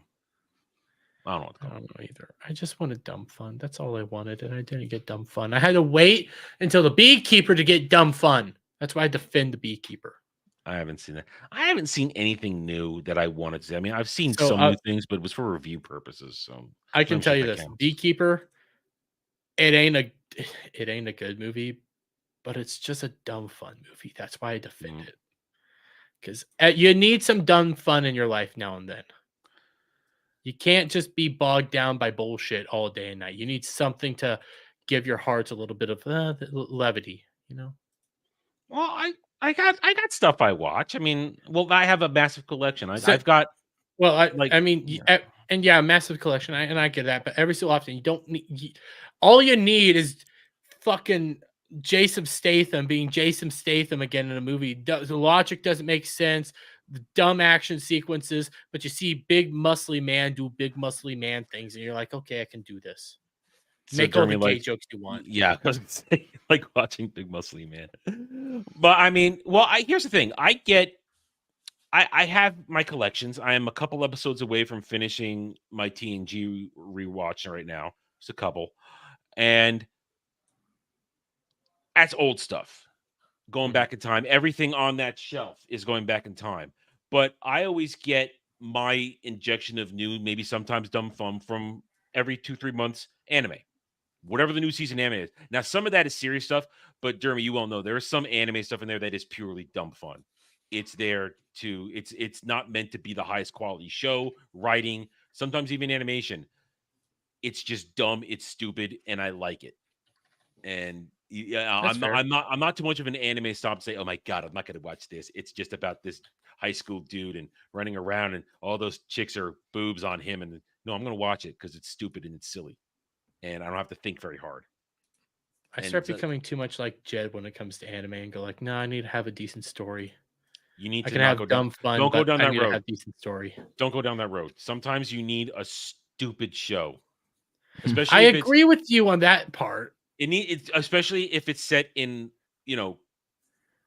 modern day Japan. Like if it's a stupid high schooler show or a worker drone show, something where it's like a slice of life show. Sometimes you need that stupid shit that is really dumb because it just kind of cleanses the palate. What? Can I just have like Delicious in Dungeon and Zom You can have 100 it. to be that? You can I'm have just it. gonna have those be. I'm just gonna have those be my thing because I like those, and I'm just gonna stick with those because I hate slice of life. I hate it so fucking much. Some are good. Well, I'm just using that as an example. I can't think of a show off the top of my head, but there's always a show out there that is not of the best quality, but it's I mean its plot and its characters, they're like shoestring thin. They're not very deep, but it just kind of moves along at its own thing, and it's acceptable. It's not. I don't have to think very hard, and sometimes that's okay. And then I'm going to watch something that has a deep storyline, complex characters that has been going on for multiple seasons, or starting off something that I get that, and I can have that and have the other thing. I don't need everything to be high quality and perfect. So I don't go down that one. Yeah, that ain't happening. I ain't watching Ranma half. God damn, I'm not that retro. Don't you make me Wait, lie. you haven't watched Ranma 1/2? I've seen it years and But years you're like and years you're ago. you're like the biggest boomer I know. Yeah, but I never really was into it. I saw some of them like, I I feel I like don't. making you watch Rama one half, even though I've never seen it, just to spite you. Then you would. If you've never seen it, you wouldn't even. There's a bunch of episodes. You wouldn't even know where to start. So, and Yeah, that's why I want to listen, make you watch it for like Anime Odyssey or something, just to spite you. yeah, and then I'll make up a veto rule somehow, just so I don't have to. You'll make up a veto rule just for that. No, I would see you coming back at me harder, go like, I know you hate slice of life. I know you hate this ooey gooey shit. Here you go. Ooeyest gooeyest. Oh, you know what I slice make of you? life I would shit make you you. would make I me would watch. make you watch. I would make you watch season 1 of The Angel Next Door, because that's a sweet little nice romantic one where where she's a cute little girl, not little girl, cute girl, and the dude who's kind of antisocial, and they end up find out live next door to each other, and she starts to take care of him, and it's sweet and it's lovely. And there's gonna be a season 2, and I'd like it because it's nice and heartwarming. See, this is why I can't make Adam watch shit out of spite, because he'll make me watch shit like that. And I'll immediately like I love misery porn. I should be the one that like always thinks that God damn, I want to just die. But no, the cute, sweet shit makes me go like, I just want to walk off a cliff. Just give me blood, listen. guts, and suffering. You can try and threaten me, but there's mutually assured destruction here. I will destroy you. I will destroy you. No, that ain't happening. I think we could both agree that's not happening. Come catch your Sakura. That's not happening. What that is. That's no one wants happening. to watch that. No one wants to watch that. No, there's only one old school magical girl, and that's Sailor Moon. I ain't watching any of the other ones. I'll watch the spoof stuff modern day. The newer ones is Madoka Magica. Yeah, but that's misery porn. Exactly. That's why you like it. I have never watched it, but I know Madoka Magica is pure misery porn. Yeah, I love it. Okay, Ariel, you know exactly why we're not going to watch Bible Black, although it's yeah, we're not watching. I've watched it. Well, of course, I've seen it, but it's got chicks with dicks. I'm not into that. No, we're not doing that. All right. All right. Frank's asking, isn't Delicious Dungeon kind of slice of life? Not really. Not really. No, there's plenty of action in there, and plenty of like hardcore drama that's making you like sit down and actually think about life. You know, I gotta take a look. There's some fucked up shit that happens in there. I've got to take a look right now. I don't know how close we are to the end of the season right now. If anything, I need to look at that. Let's bring this up real quick. I need to see how close we are to the end of the season of stuff, because I need to know when I'm going to start watching anime again. Aside from what I'm watching for next week, because next week is Anime Odyssey. I started rewatching it today. I have it on in the background because I've seen it like 5 different times already. So I'm just this happens here. All right. So based upon what we see here, I've got at least another month and a half. Konosuba season 3. Reincarnated Slime season 3 is just over halfway done, it looks like. That just started. Demon Slayer just started, so it's gonna be another probably 2 months before Demon Slayer's done. Let's see what's dumb fun on this month here. Let's see what I think is gonna be dumb fun. I don't know. 24 episodes. I don't know. I only have 4 more episodes of Delicious in Dungeon left this season. Yeah, what's it stopping at 25? 24. It's at 20 right now. Well, okay, so what they're doing is no. So how they're doing it, like for the Western releases, it's all on Netflix, and they're doing a weekly launch. So every so yeah, Thursday so episode 21's already out. So it's 2 days 21? of that. Well, this says 21 right here. It's already out.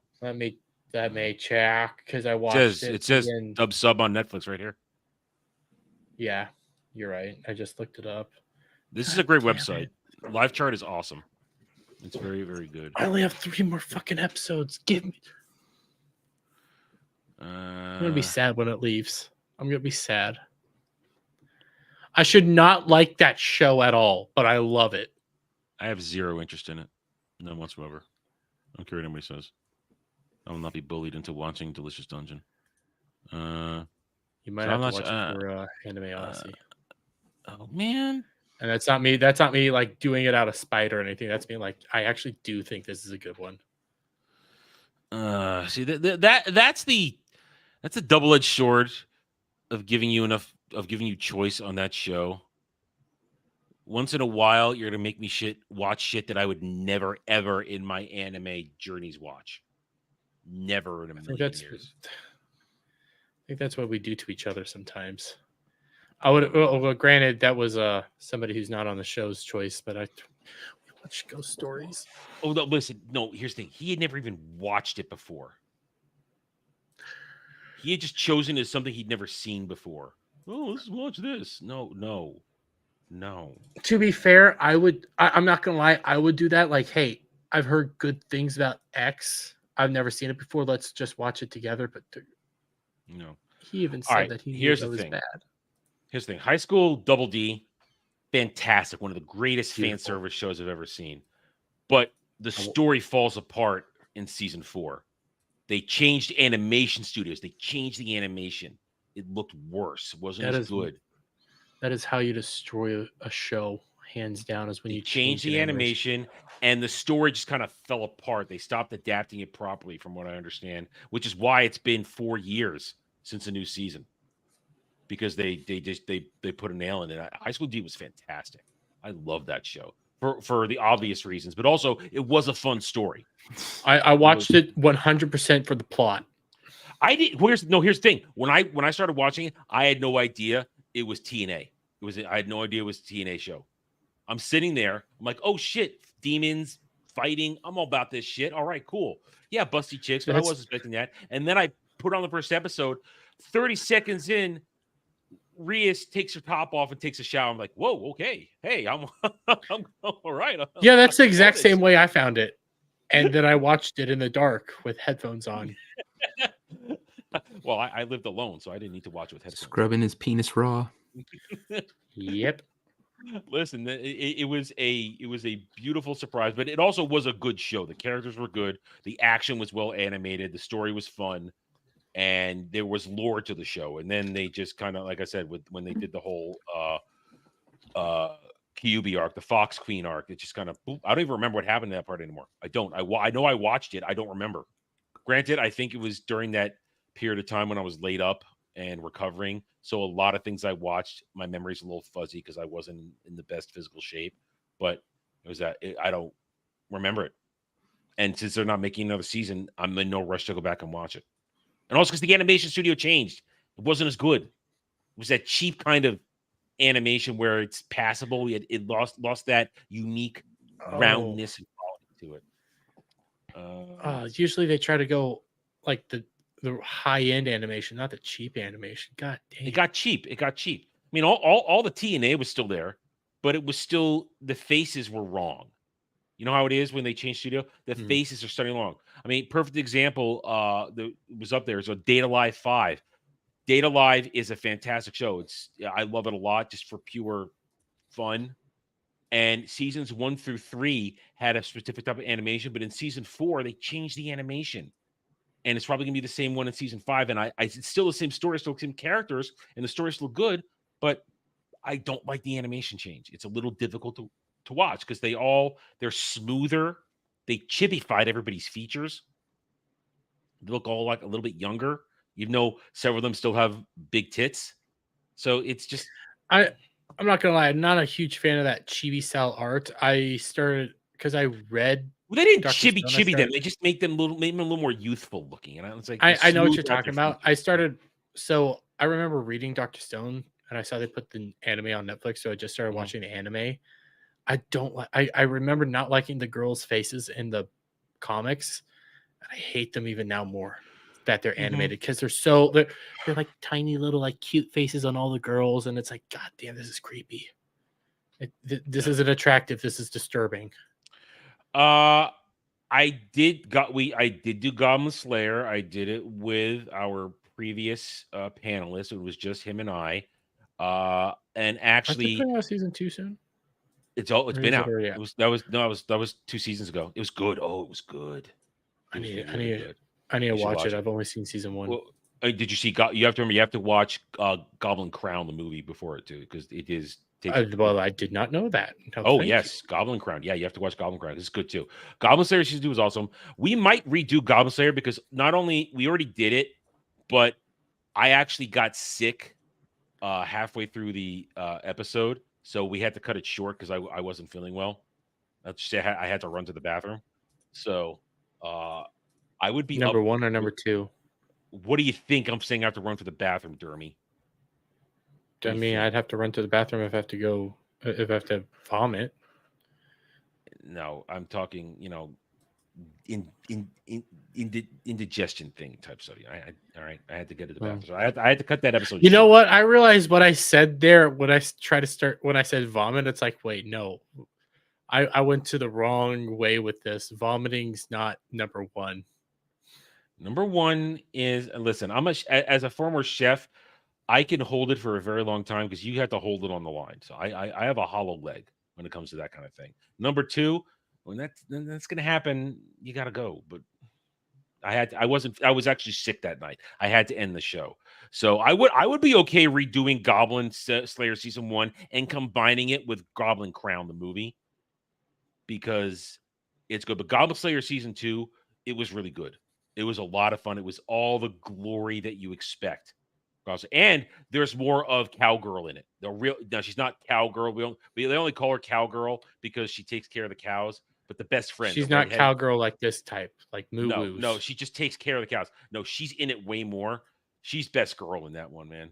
She's best friend. I know who you're. Yeah, redhead I know child, who you're talking about now. The redhead, this childhood friend with the giant hands, who you get some fan service when she wakes up. She sleeps in the nude. Hello. Mm-hmm. Yeah, she's in it way more. It's fantastic. It's so good though. It's so good. I highly recommend it. It's got the storylines. I can't ruin it. You have to watch it. You're gonna have a great time. I do need to watch it. Yeah.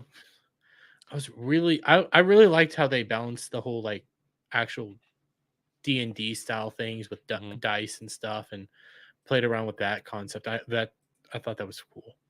It's still here's the thing. It's such a unique show because nobody has a name. Everybody's Goblin Slayer, Archer, Elf, Priestess, Cowgirl, Saint. Nobody has an actual name in that show. Yet they have more character development than dozens of other shows that come out in between. You know what that show does that a lot of our modern day shows don't do? We never see our main character's face. We've seen him with his helmet off, but his hair covers most of his face and from the nose down. Most of the time, but for most of the time, you only ever see him in a mask. Yeah. And you get more emotion from him than anybody else. Oh, Goblin Slayer is a freaking badass. What do you do today? I'm gonna kill some goblins. Are there goblins to kill? It's all he cares about. Yeah. And it's just rightfully so good. It's so good. He's a superpowered man. Well, he's not really superpowered. No. He kills goblins. He takes so much battle damage, dude. He takes so much battle damage. I agree with that, but like he has all this stuff that you would need if you're like doing like fighting the demon lord or some shit like that, and all he cares about is goblins. All right, Kel, I'm pretty sure that's a porno. I'm pretty sure that's a porno. Urutsu Godoji, Legend of the Overfiend. I'm pretty sure that's a porno. Isn't that the one that Kenzo keeps pushing? Urutsu Godoji? He keeps saying it's the tentacle porn one. Yeah. Pretty sure that's a porno. Okay, I didn't do Monster Museum because I'm not into monster girls.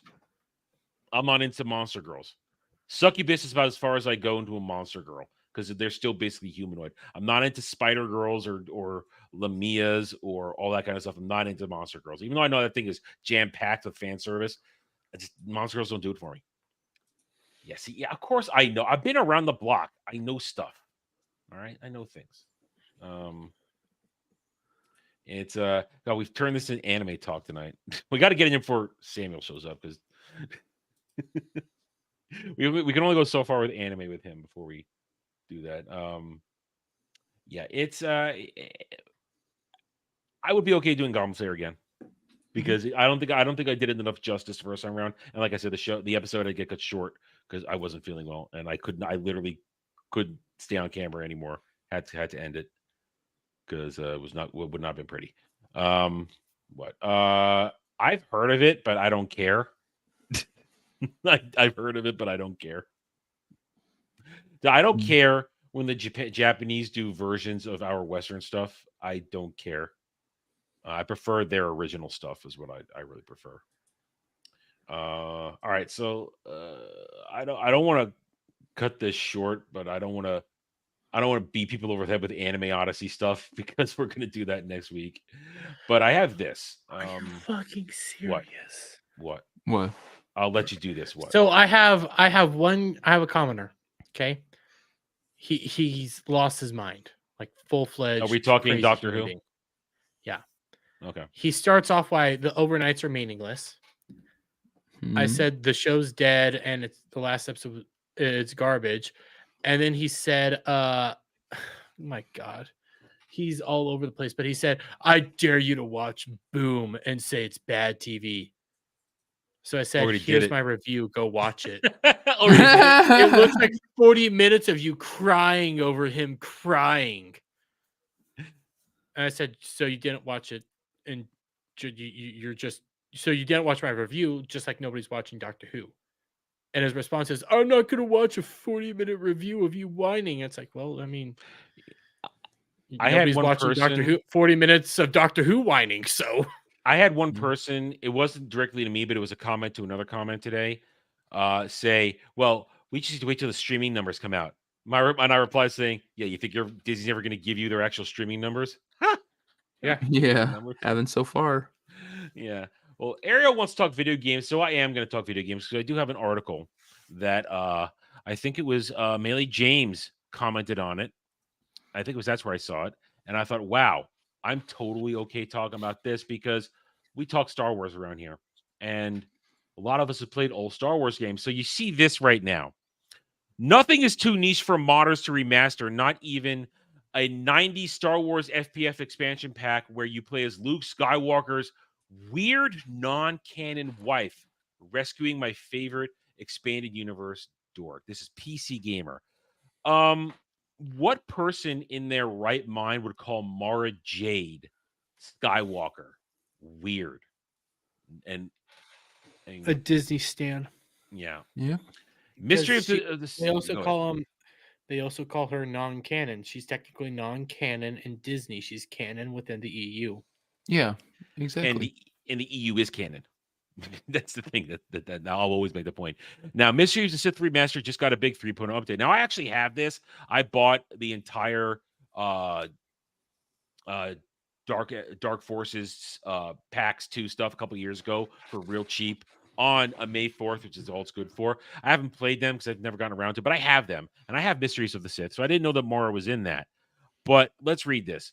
Luke Skywalker had a weird wife named Mara Jade, who was a femme fatale ex-Sith assassin with a purple lightsaber. See, now that's kind of wrong. Is this a man or a woman that's writing this? Let's see. Ted Litchfield. Know... That's a man. That's a man. So he takes it up the ass. That's what these days you can't really tell. Well, we'll call him a man. Now, first of all, the fact that they always give Mara a purple lightsaber, that's not true because Mara actually uses a blue lightsaber because she kept Anakin's lightsaber after Last Command. That was her lightsaber. She continued to use it up until her final day. So that's kind of wrong. I mean, even the Mara Jade action figure I got right there from HasLabs, that has a purple lightsaber. So that's canonically wrong. Mara has a blue lightsaber because she has Anakin's lightsaber. So they're already wrong. They're buying that inaccurate information. Chewbacca died at 224 years old when Star Wars Aldi brand Borg dropped. Oh, I gotta feel. Is this a troll? I don't know. I haven't. I only PC started Gamer. reading. I can't be a troll because I started reading and I thought I'm going to save this for stream. I mean, right here. God damn. Let me get it. Adam. It's from PC Gamer. Yeah, it's not going to be correct. Nothing's going to be correct in it. I mean, And it. first of all, Aldi brand Borg. Here it is, New Jedi Order.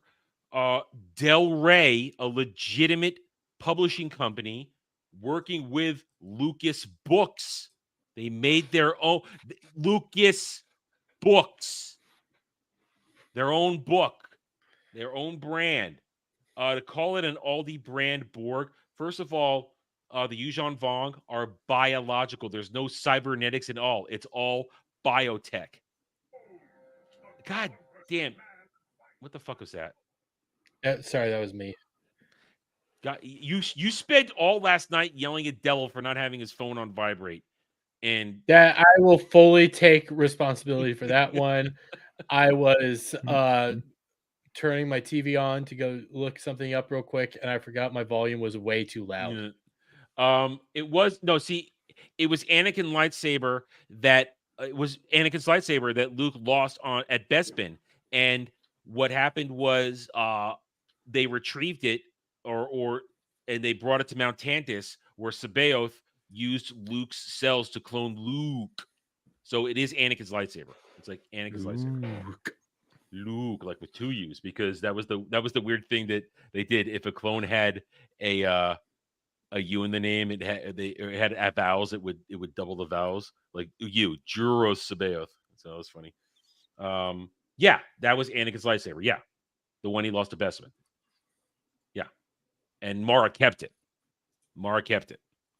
So Mara was using Anakin's lightsaber for 20 years. Anyway, so drop the moon on him. Take out the fact that Chewie died a heroic death, saving people when that moon fell, when the moon crashed into the planet there. The first Death Star plans were not stolen by a ragtag bunch of rebel soldiers that included beloved martial arts leading man Donnie Yen, but rather a daddish guy and shitting on Kyle Katarn. I listen, is this a troll? They can't be this dense. Well, yeah, they can. Yeah, they can. You underestimate their power. You're underestimating the power of retardation. I mean, Kyle Katarn, so beloved that they pulled him out of the video games and brought him into the full EU, made him a Jedi Master, one of Luke's first Jedi Masters under him. Damn. Who looks like he's heading to the last farmer's market of the season. A ragtag bunch of rebels. I'm sorry. Everybody in Rogue One, they're worthless. Every single one of them worthless. Even Donnie fucking Yen. All goddamn worthless. Yeah. Yes, the Except old the Star robot. Wars, he's worthless too. They're all worthless. Everything. Yes, the old Star Wars expanded universe was a bit of an odd duck, and you can maybe see why Disney shunted it to the side in favor of a new continuity. All the same, the astounding non-canon books, comics, especially games, still has a stranglehold on my psyche, and it's always heartening to see more funky outgrowth still get some love. Enter Jedi Mysteries of the Sith Remastered by a modding team led by some dude. All right. Is this a person? I feel like this is a self-hating nerd to talk like this. I mean, I showed you that one guy today. Yeah, I saw that. Mm. I mean, I'm a firm believer that there are some of these modern day stands and people that want to judge literally everything else. They hate what they once loved, but they're convinced that they still love it. I'm convinced those people exist. They always feel the need to say that what the 30 years of content from books to games to comics, and when I say games, I mean both tabletop and video game, approved and made by Lucas Books, Lucas Arts, Lucasfilm, everything involved in that is the non-canon because Disney signed a piece of paper and then didn't shunt, threw it literally in the garbage and claimed they didn't have anything to pull from for lore. That there's something wrong in your brain if you can put these words to pen to paper or keyboard to word processor. and say something like this. There's something wrong with you. There's something wrong with a lot of people nowadays. For weirdest era, it's not a weird era. I gotta skip to the end here. I gotta see if this is. No, this is not a troll. It isn't a troll. I told you it wasn't a troll. For those not plugged into Star Wars' weirdest era, Mysteries of Sith is probably the most overlooked entry in Dark Forces Jedi Knight. You may recall Night Dive's recent remaster of Dark Forces. Excuse me, the first Star Wars FPS. That game was followed by Jedi Knight, another great shooter in its own right that introduced lightsaber combat in the series. Raven Software, now of COD Warzone fame, would continue the series with Jedi Outcast and Jedi Academy, still the best lightsaber dueling games ever made in my book. Right there, that's part of that is legitimate discussion right there. No weird agenda. But then they got this person, this puck needs to throw shade at this stuff. Mysteries of Sith with a standalone expansion to the Jedi Knight where you play as Mara Jade, Luke Skywalker's aforementioned. Why does he have to keep saying weird wife? Mara? Because he's not an actual fan. He's just writing this for the sake of writing it. Mara was one of the first times a new character was created in 1991 by Timothy Zahn with the approval of George Lucas, and she goes on to be one of the most beloved characters, one of the most sought-after characters to have appear in stuff for all of the EU until her end, which broke my heart and broke many people's hearts. Weird wife. How is she weird? Here's the thing. If he can at least tell us why she's weird, maybe I can understand it. But I think you're right, Derby. This Jackal's doing it just to be an asshole. Because she's one of those weird biological females. She's an actual strong heroine who has a story, who has her own agency, who goes through a true character arc and development, and was a mother, a good mother, who did things whose final choices was to protect her husband. I mean, spoilers, guys. I'm sorry, but in order to make my point, I have to make this. She meets her end doing something that, as a former assassin, she knew her husband, Luke Skywalker, could not do. She chose to try and put an end to the threat herself, but failed because Darth Caedus, he cheated. He cheated. Oh man, he cheated. He made himself look like Ben, and she paused for half a second, and he poisoned her, and she died instantly. Broke my heart. Broke my heart. To call her a weird wife is an insult. There's nothing weird about Mara. Nothing weird at all. Sent to rescue series protagonist and Henley enthusiast Kyle Katarn. Again, people love Kyle Katarn. They love him. Mm-hmm. After he falls to the dark side because he was hanging out in the wrong swamp. Yeah, and that's part of Kyle's story, that he's able to be, that it's part of all of Star Wars. There's always redemption. There's always redemption if you can always come back from the dark side. Unless you're Palpatine, then you're pure evil. It was perfectly fine, weird little side story, and more Jedi Knight is never a bad thing. It can certainly be rough on the eyes, though, in a similar way to many early 3D games, like with General Tantor's remaster of the base Jedi Knight game. Mystery of Sith Remaster gives the game a generational model and texture facelift. Okay, so he's just talking.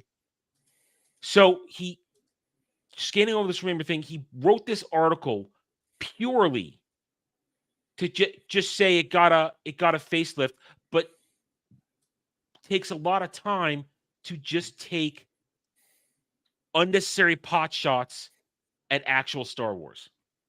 Mm-hmm. Sounds about right. God, these people discover. Let's read about this guy. He's an associate editor. Ted has been thinking about PC games and bothering anyone who would listen with his thoughts on them ever since he was booted up his sister's copy of Neverwinter Nights on the family computer. So, what did his sister beat him up as a kid? Is that why he hates women? I don't think he hates women. I think Well, actually, no, I take that back. I'm pretty sure he does have an animus towards Yeah. women, and at the same Yeah. time, he wants them to do what Alyssa Mercante would do to him and just bend him over a table and go to town. Yeah. What He is Gal's a, gonna do to the devil? well, she may come on here. Is she still on the other stream, Devil? Have you taunted her enough that she might come over here and you guys can He's fight? muted. Oh, he's muted. Okay. He is obsessed with all things CRPG and CRPG adjacent, but also covered esports. Oh, he's one of those guys. Oh my God, he's one of those people. Jesus Christ. Modding and rare game collecting. When he's not playing or writing about games, you can find Ted lifting weights on his back porch. Oh, yeah. Bullshit. Bullshit. Bullshit. Is there a picture? There's no picture. Yeah, this guy is a piece of shit. He took just letting people know that there's a modded update to a beloved game and decided to just rip on real Star Wars for no reason. For no reason. Then other than he hates himself probably. He hates women because Mara Jade's a strong woman. And that Devil, have you made Gal angry enough to come over here? No. Nope. She's actually not mad at all. Damn it. I wanted Bloodsport. All you needed to do was say Gaston was the hero all along and Belle was into animal cock. Why don't you send that to her? Because I've already been starting fires. Why the hell don't you help out, man? Because you didn't ask. Dermot just used to do it unintentionally. When he tries to do it, it doesn't work. Yeah, go in there. No, legitimately. If you point out the fact and all that. If you point out the fact that Belle wanted Beast's furry cock all along, listen. No, wait. she will get mad. It was probably a red rocket. Okay, You're right. She wanted that red rocket. Gal says she was a smart girl and knew that he was human at one point and was gonna find a way. And it's like, no, they specifically show her that she did not know how to change it. She did not know how to break the curse. She was perfectly fine getting that barbed red rocket all day and night. Okay, wait. Why is it barbed? Why is it cats have barbed penises? But he wasn't is he a cat? Yeah, that's what I'm saying. He was a beast of some sort, so I'm just implying that he's I'm combining the two. Red rocket for dogs, barbed for cats. Well, don't worry. I don't think about these things. Don't worry. I'm sure Ariel will go over there and narc on us eventually. She's a direct connection to Gal, where she tells her everything. She'll narc on you. You want to know why Ariel won't narc on me? Will. Because Ariel likes me. So are more bad decisions on Ariel's part. To be fair, yes, but she hits on Ryan and she likes Dermy. Yeah. We're terrible people. We're going to hell. And I'm married. Yeah. Well, Devil can make. Wait, well, Devil doesn't believe, and not Devil. Adam doesn't believe in hell. I believe. Yes, exactly, Ariel. She had Stockholm syndrome. Thank you. I believe there's a special hell for you. It's called the Seventh Circle. The Devil's just holding my seat. No, you ain't going to hell. I don't want you down there. You go to purgatory. Yeah, you're just gonna spend eternity in purgatory.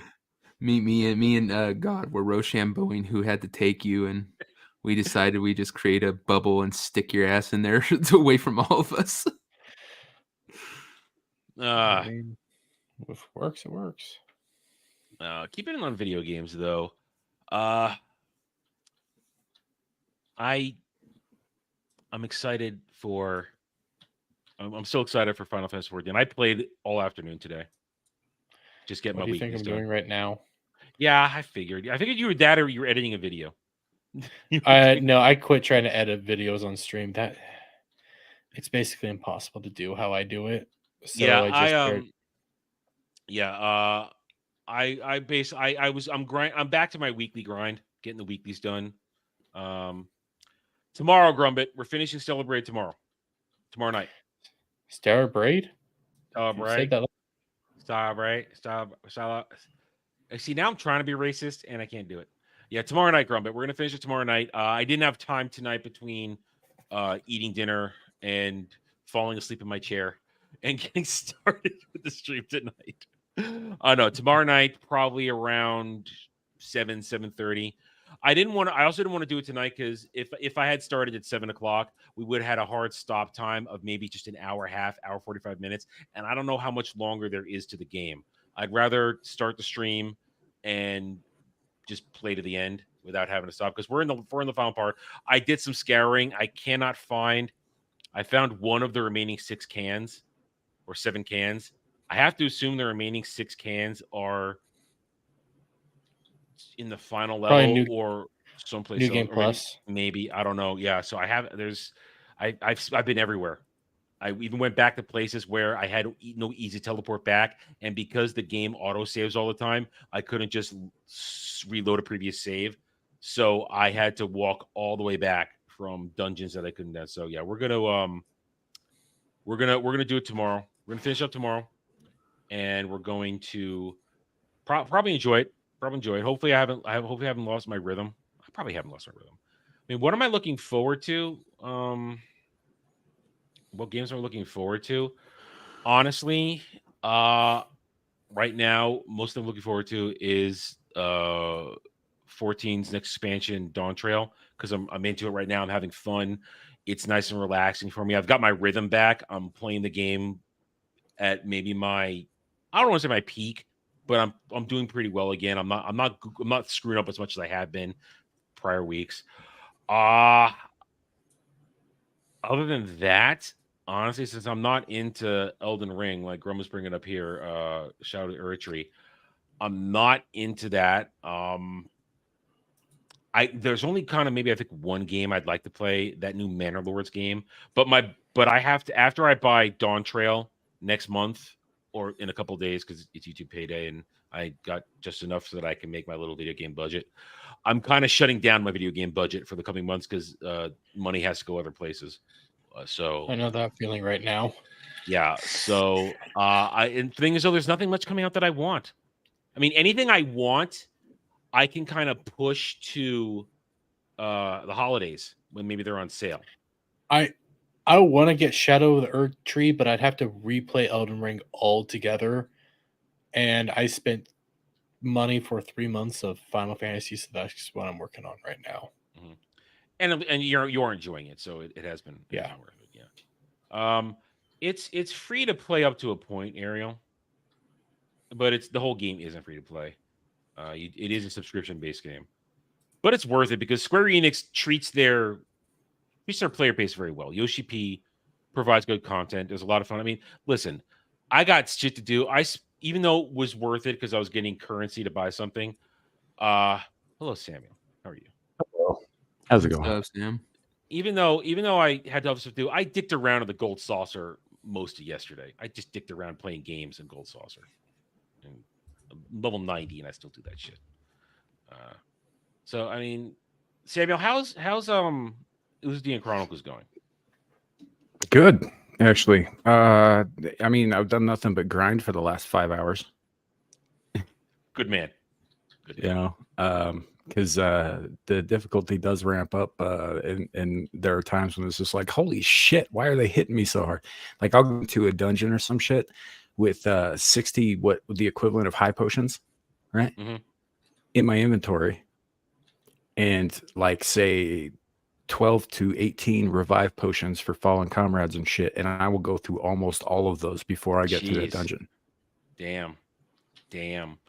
Ariel, I talked about that on Wednesday this week. So if you go back and watch Natural 20, I did a whole breakdown of what's going on at Square Enix from my perspective, including their new mission statement and everything put down. So you wanna get the full thing on that, go check that out. It is there, the streaming stuff. So you can check out that segment. So Square Enix is nuking parts of itself, but they already nuked it and they're firing people appropriately and reorganizing. It's a whole restructuring thing. But yeah, so aside from Dawn Trail, I'm not really. Some things are already out, and I can't really think of anything that I'm hot to play off the top of my head. Honestly, I mean, I'm playing it. You're playing it, yeah. You're playing it. I mean, we both want the Suikoden remaster release when it hits the console. We both want it for that because I don't want it on Steam. I want it on console. because that's what I play Suikoden games on. Warn you on stream. What was that? No, nothing. Are you drunk? No, he's concentrating, I think. Oh, okay. I'm concentrating, and I said a dumb joke. It didn't work. Just Yeah. move on. Don't look No, at me. Well, okay, fine. It's hard not to look at you when you misspelled moo woo. No, that's what he wants it for his weird cowgirl fetish right now. Yeah, moo woo. Yeah. It's not weird. I'm not into you don't Fallout understand. enough, Grumbit. I'm just not. I try to. The problem with Fallout, and this is a legitimate thing, if you play it on too new of a computer, it crashes. Mm-hmm. So I'm out a bunch of money because I can't figure out how to mod properly. And you have to Mm. you have to do specific modding just to get the game to work. Because you basically have to change your entire computer. Yeah. We're PS5 for me, Ariel. When I get it. But here's the thing. I still have a backlog of new games I haven't played on my shelf that will be done for the channel and privately. I've got stuff I've been sitting on for like 2 years. I haven't played. Like the last Tales game, Tales of Arise. I'm still sitting on that. I haven't gotten around to that, but that was for private play. That's not for public. That's for private play.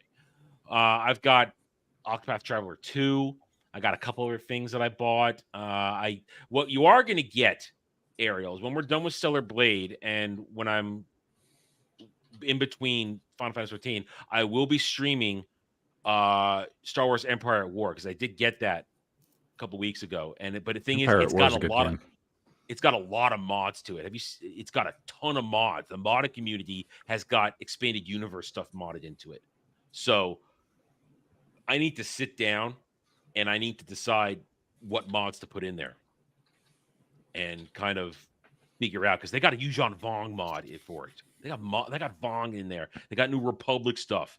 They got they got all kinds of good stuff. So I need to look at the mods and figure out how they all work and then fire it up and make sure it all works and how it's going to go before I get in there. Because there's story and then there's free play. And at the same time, Dre also bought it. And Dre and I are looking at doing a stream where we're going to fight each other on it. So that could be fun. That we're looking at doing that. It was the whole game. It was the whole game. It was on sale. I got it for $5. So no, I didn't play the original Octopath because I heard it was just kind of okay, and that the second one was much better, and it had nothing to do with the first. So you could just get it. I mean, it's right there. It's right over there. I haven't gotten to it yet. That one I will play for stream. I will play that one on stream. I'm also, because Jed started playing Mass Effect, I'm getting that itch to play Mass Effect again. I want to play it. I also need to play it because he's complaining about the controls for Mass Effect 3, and I don't know why, because I don't have a problem with the controls in Mass Effect 3. I have no idea what he's talking about. So it's really strange. But I want to think about Dragon Age is that all my Dragon Age stuff is on my PS3, or or like 3/4 of it is on PS3, and I have no place to hook that up to right here. There's no room. And just swap out some cables when you want to use it. I mean like literally physically no place to put it over here. I got no place. You got a lap. Fuck you. Yeah. So I have to. I'm also kind of hoping and praying that there were rumors we heard that they were gonna have some backwards compatibility in terms of PS3 games on the PS5 at some point. So I'm kind of crossing my fingers, hoping that maybe they'll get on there. Well, they're gonna have to do something. They ain't got fuck all for a library, so yeah, better start playing other games. I like my PS5 library. I'm fine with it. I'm okay with it. I'm fine. All 3 games. I have like 6 or 7 games. I'm very picky in my games, and I have games. Fuck all of you. I like my choice. It's fine. But also here's the thing: if they ever put it on sale, like super massive reduced sale on Steam, I would maybe get it on Steam. But I'm not spending the current prices they have on there. So I mean, at least for the first 2 games, because I have Inquisition. That's easy. I think I saved my Inquisition data. I'm pretty sure I did. I could transfer that any moment I want to the PS5. Yeah, I was gonna say if you um, have Inquisition on PS4, then you also bought the PS5 version of it, so you should be able to Yeah. swap that over. Yeah. Oh, yeah. I think I had it on here for a little while, and I just deleted it when I realized I wasn't going to play it anytime soon. But I mean, English is fine. But if we're going to do it, we'd have to go from the beginning. We'd have to do Origins. We'd have to do the expansion. We'd have to do 2, and then we do Inquisition. I mean, it might be a thing to do leading up to Dreadwolf. It might be a thing. I'll consider it. I'll think about it. That's a lot of hours to put in. Yeah. Yeah, but I know how to streamline that game. I know how to streamline those games. I can burn through those games like nobody's business. Well, I've been trying to. I loaded on the first one, Origins, to the laptop because I have the Game Pass because I have to have it to play all the games with Horny Alf. And so I got the Xbox Game Pass on the computer, loaded it on. It won't play worth a shit.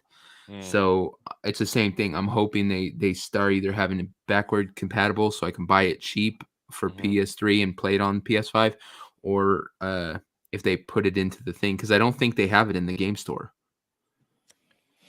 I don't think they do. And I wouldn't want to pay as much money as they would want, I'm sure, because they'd probably put it on there for $50 because they're assholes. Yeah. But yeah, It's I EA, would like. PlayStation asshole.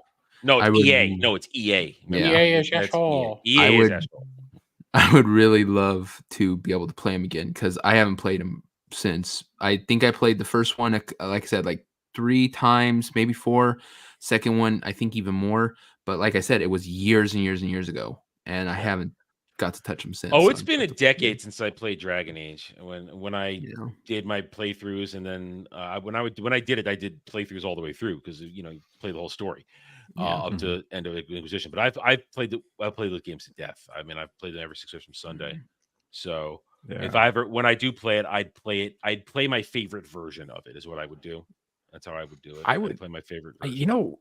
They're not going to do this, but I would like to see them do this, is to bring back the mechanics from Origins in terms of like the choices and the stories and all that, because you had baseline 6 different fucking ways to start the game, which affected everything throughout the game, and there are multiple endings, so it's like a different experience every time you play that first game. You play Dragon Age 2, which I loved. Dragon Age 2, I did. I'm one of those people who actually really enjoyed that game a lot. Me too. But it's very linear. Yeah, It is. Yeah. Well, they shrank the world, and they didn't To just a city. And I think they were being cheap when they did it. Honestly, I think they were being cheap. Yeah. Oh yeah, you can tell that by the reused fucking environment maps that there are only like 5 maps in the whole fucking game. Yeah. I mean, the DLC had more maps than the base game. It felt like it. Yeah, and then Inquisition, I mean, it expanded the world back out again. You have a lot more maps, you have a lot more space, but it still felt a lot more linear than the first one did. I 100% agree that the first one, it felt like it was almost like a make your own story book, like those ones where you could choose 1,000 different paths and end up 1,000 different places. I mean, it didn't feel that way. You're right. I mean, in Dragon Age Origins, you can choose to start once you're free of the initial prologue stuff, or even once you leave the wilds, when you've got your party together, your first choice to try and rally the troops against the what are they called? Shit. The Darkspawn? Thank you, Darkspawn. I want to say Dark Horde for some reason. Darkspawn, you have a choice where to go first. And eventually you have to go back to each one depending on how the story works. Like you can go to Redfall or Red Hill. Red something. It's Red Cliff. Red Cliff, thank you. You can go to Red Cliff first, you can go to the tower first, or you can go to the elves, the Brazilian first. forest. Yeah. What else? Now you can try and start or you go to the dwarves first. So that would be a bad idea because that's some nasty shit when you go to the dwarf. Yeah, that you don't go to the dwarves first. You don't do that. I always like to go to Red Cliff first. I always like to go to Red Cliff first because on the way there you get shale. And my personal reason also is the fact that if you do the trick where you kill the innkeeper during the defense of Redfall, his barmaid takes over and you can get unlimited money from her by basically buying Shale's upgrade, her like weapons for Shale, her equipment, and selling it back to her for cost. She gives it to you for free. She gives you everything for free, and you go sell her stuff because she's awesome. Didn't And that's how you they didn't massively well. they didn't patch that out yet? Not in the original PS3 version, no. To this day, I would fire it up. Maybe not today. I don't know this day, but when I last played it, when she will always sell you everything for free because she likes you and you treated her nicely. I've never taken advantage of that. I always saved everybody. Oh man. Oh Yeah. no. I would right before the defense of Red Cliff, I would save it and I would stand there and let that fat bastard innkeeper just go out there and fight shit. And if he didn't die, I would reset the fight every time. Because I want unlimited wealth so that I can buy anything I want in the game. It's glorious. I mean, you can still get enough gold to get everything in the game. It just takes longer. No, it's well, you can't do it all the time. You have to wait a little while. You got to go do some stuff and let her restock her wares. Mhm. But she'll sell you all of Shale's fists and her stuff, and it's worth it though. For me, it's a great little game hack that is awesome, and I love it, and I will do it every damn time. It's great. I love it. But you can go to Red Cliff first. You can go to the tower first. You can go to the forest, and doesn't matter where you start. Because even if you start Red Cliff, you're gonna have to leave anyway. You have to come back. But yeah, see, and that adds a lot to how the story ends up playing out long term too. But what I was referring to is the actual origin stories of your character. During character creation, like when you first fire up that game, there are 6 baseline different beginnings, and each of those beginnings will alter things in the game. Yeah, it's cool being the dwarf prince going back and challenging your brother who tried to have you killed. That was cool. I will say though, if you play the human noble, the human, That's my favorite. If you are not a rogue, there are chests in that game that you will never open because you will never go back to the Kuzlins. Nope, and that always eats at me because I can't not play warrior.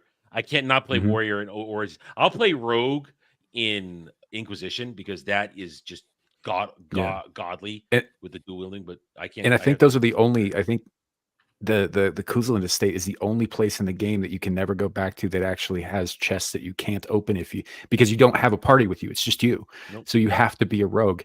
And I think even one of those chests, you still have to have like a high tier fucking lockpicking skill to get it open anyway. So you can't ever open a goddamn thing.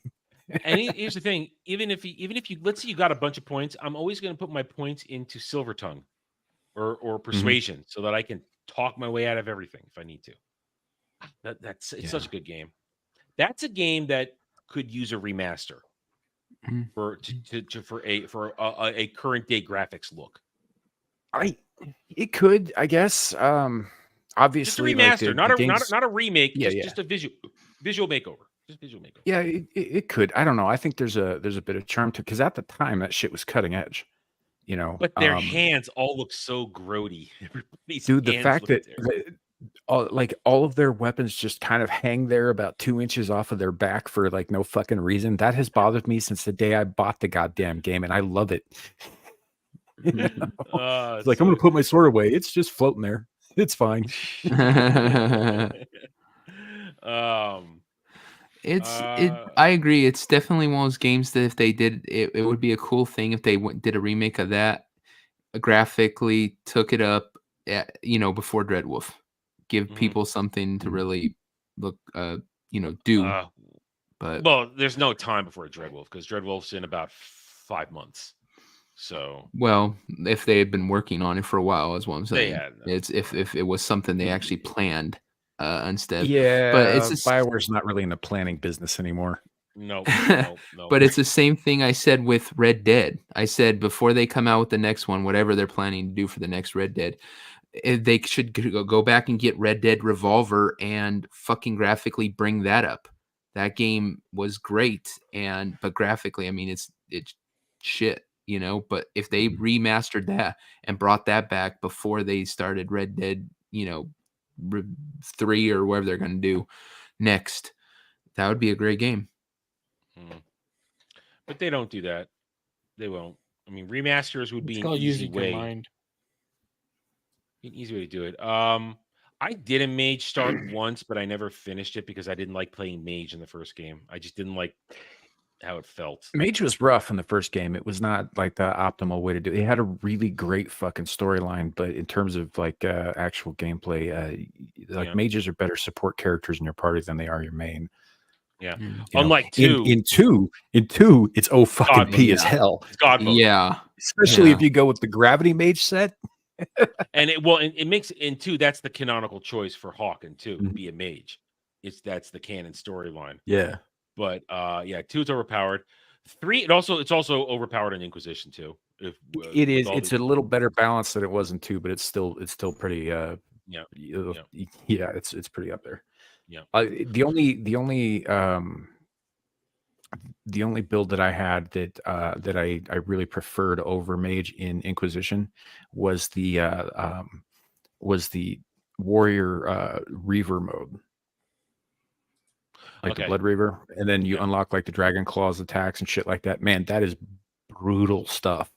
But it takes forever to fucking get there because it's like a double specialization. So yeah, I never did. After I did, I did every build. I did first. I started off as warrior, 2-handed greatsword. I didn't do Reaver build now. I did straight up. I don't remember what I did anymore because that was my first one. After my second playthrough, which was my favorite playthrough. I did rogue, and that thing was just a machine in killing shit. Just backstabs and combos. It was glorious. Dual wielding rogue is pretty fucking intense. Yeah. Yeah, and especially with a new game plus where I have access to all my recipes from the previous game. It's like boom, you're stacked right out of the gate. It's awesome. Then I did a mage build, and that was fun. And my last one that I did was basically sword and board tank, and that was okay. It wasn't as fun because basically I'm standing there holding mobs while everybody else gets to do the fun shit. So yeah, two-handed warrior is always much better than sword and board in Inquisition. But I wanted to try it. Engaging. I hadn't tried it since they wouldn't let me dual wield warrior like they did in Origins. I thought, all right, that's what Cassandra's for, though. Yeah. Actually, I just put them up in front and let me go to work as a DPS. I don't want to tank shit. It's not a goddamn MMO. Let me fight and kill shit. Well, that's like in Origins. Part of the reason that I never really got into the mage thing, aside from the fact that I found it kind of difficult to run a mage, was the fact that I always had Wynn and Morgan in my party. Constantly. I never didn't have them in my party because one was a constant healing badass and the other one would just tear shit apart. Yep. And exactly. And I was like, I've got 2 mages in my party. I don't need a fucking third. And then I'd throw Liliana in the back with a bow and she'd start sniping shit to death before my warrior could get to them. See, I always, in the beginning, my early games, replays that, I always had Ileana being melee because I didn't realize she was a ranged. It never occurred to me. She's fucking fantastic as an archer. Yeah. Oh, yeah, now I know that. But I was averse to ranged in that game for some reason. I don't know why. I wanted because whenever I would do, whenever I would do later on in the game, especially when you're in the dwarven stuff and you're going in the deep roads, I would set up traps, ambushes for the mobs, and I'd lock everybody in place, and then I would myself go be the bait, and I'd pull them all in there, and then I trigger it, and then I would have basically everybody, usually 3 melee and a ranged or a mage, we just collapse and slaughter everything, and it was glorious. Yeah, I loved it. You always want to have at least 1 mage and at least 1 rogue in your party for the heals and for the traps and lock picking.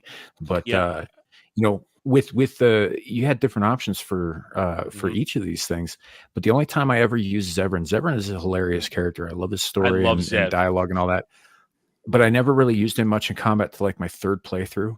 And if you if you get like the DLC gifts and shit that you can give people and stuff, and you slap the chastity belt on him, one of the side effects of that is messy kills because he's sexually frustrated. So he goes in and just starts literally dismembering your enemies. It's fucking awesome.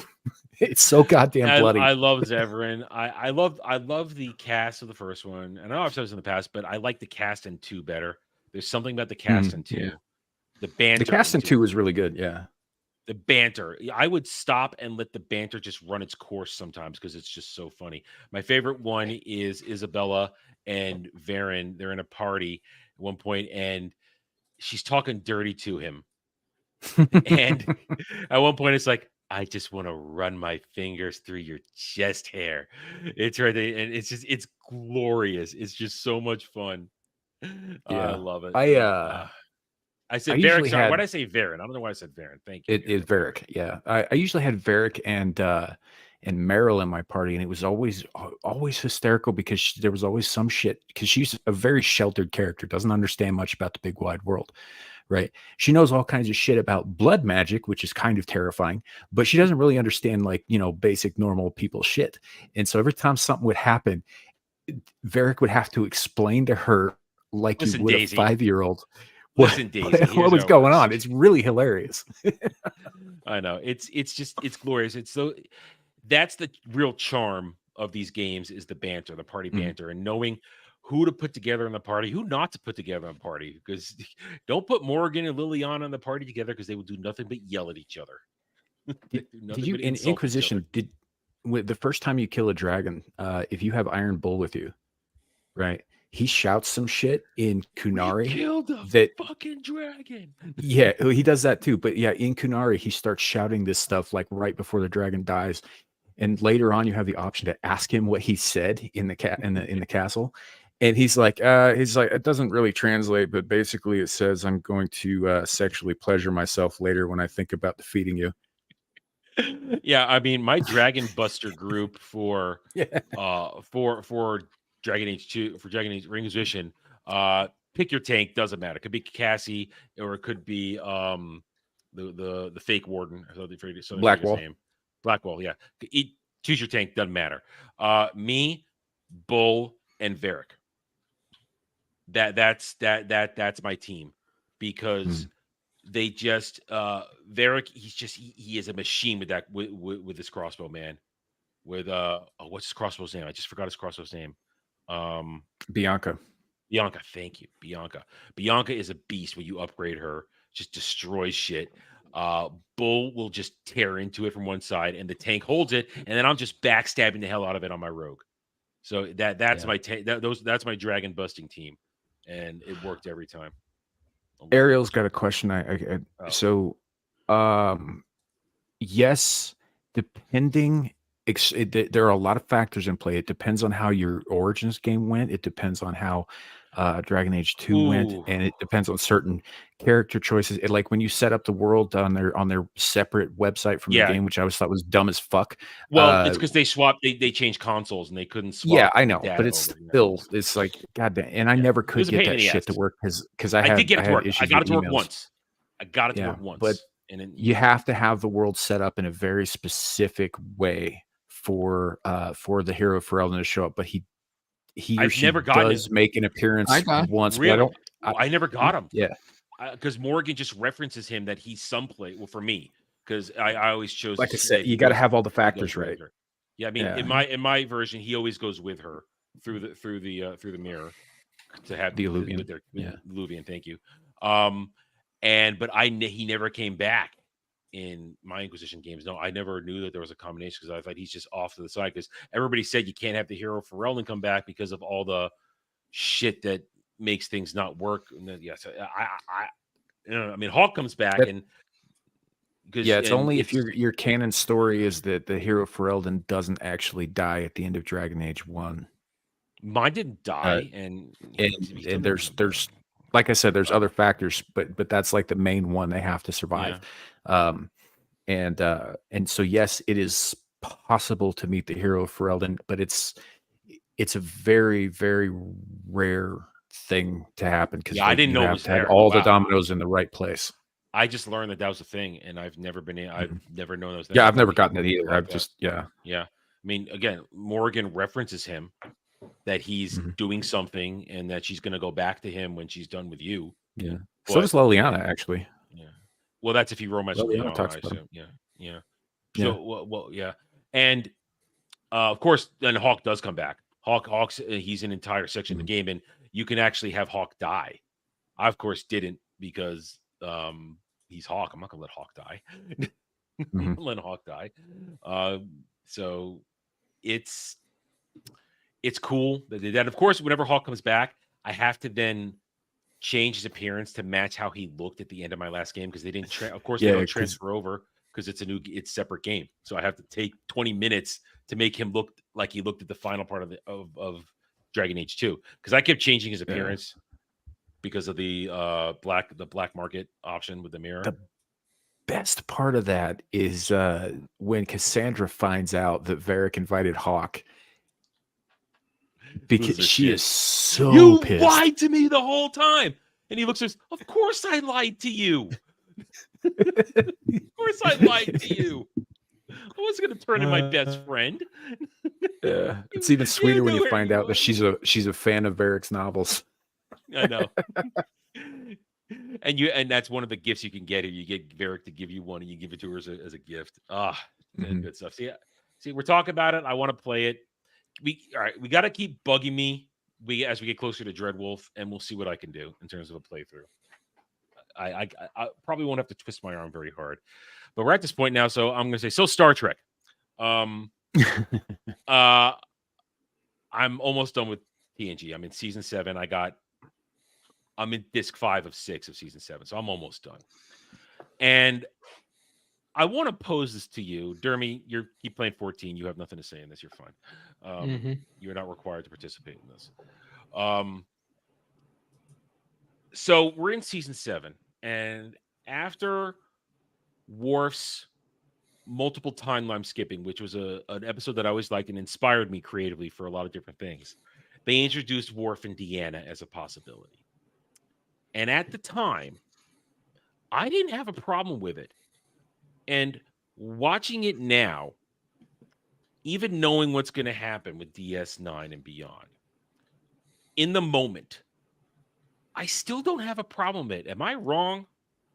No, I don't think so. I think it's I think it was something that the characters they decided to try. They'd worked together for a long time. They liked and respected each other, and neither one of them was seeing anybody else at the time. And no, there wasn't anything wrong with it. Keep in mind, if that doesn't happen, then some of the jokes in Picard season 3 don't fucking land. Yeah. So I'm watching. I'm thinking, I'm in the here and the present, in the moment of the show, I'm okay with it.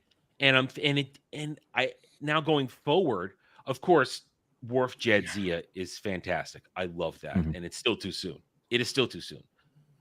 But I really don't like Riker and Deanna finally getting together as Endgame. I don't like that.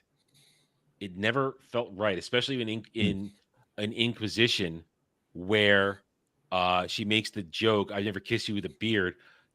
Bitch, you made out with Tom Riker 3 times in one episode. Yeah. So I don't know why people complain about well, it. I've heard complaints technically she's not wrong though, because Tom isn't Will. But he had a beard, and damn it, no, don't do that. Don't do that. No, she had the beard, and she kissed him. And she kissed him a previous episode too.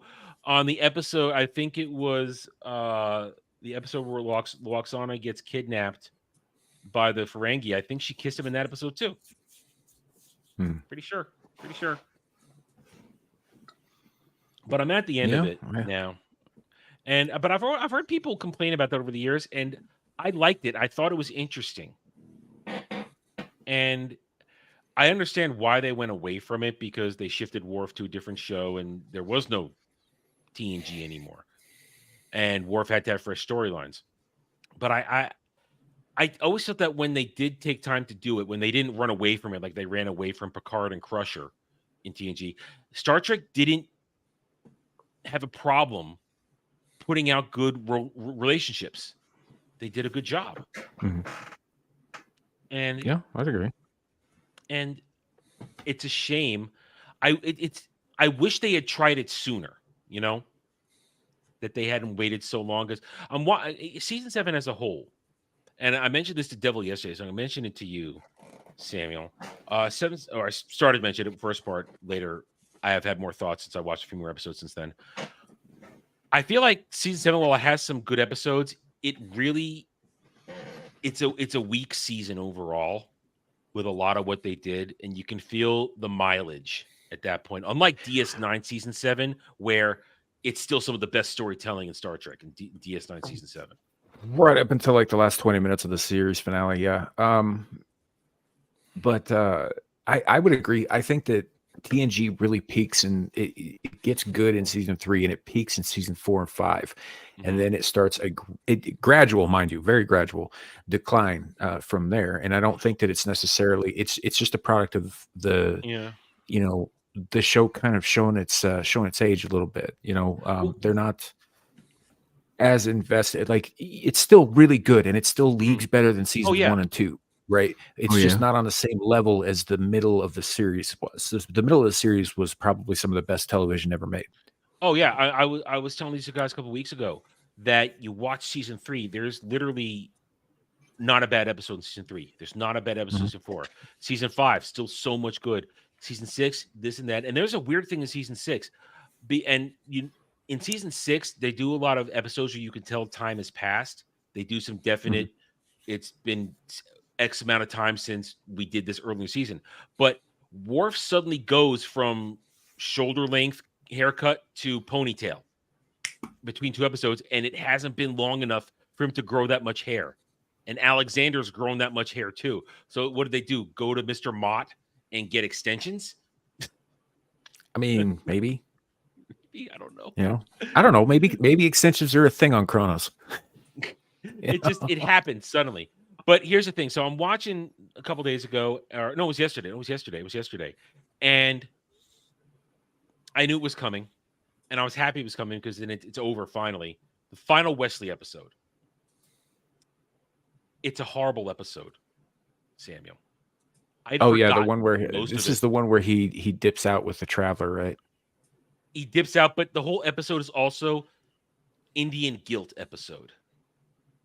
We can't move these people from their planet because history. We forced them. Trail of Tears. It's like, I'm like, oh God. And it was written by Ronald D. Moore. So I'm like, dude, what? Like, the Trail of Tears was the only fucking forced migration in history. God damn it! But whatever. And then they had to guilt Picard, your ancestor, when they were Spaniards and we weren't even these Indians. He killed our people. It's like, no. No. Why would they? But Picard's French. I know. Hail, Dre, and I can tell that's your channel. I can tell it's you. I can see you in your profile pic. Hey, Dre. Hey, man. Hey, Dre.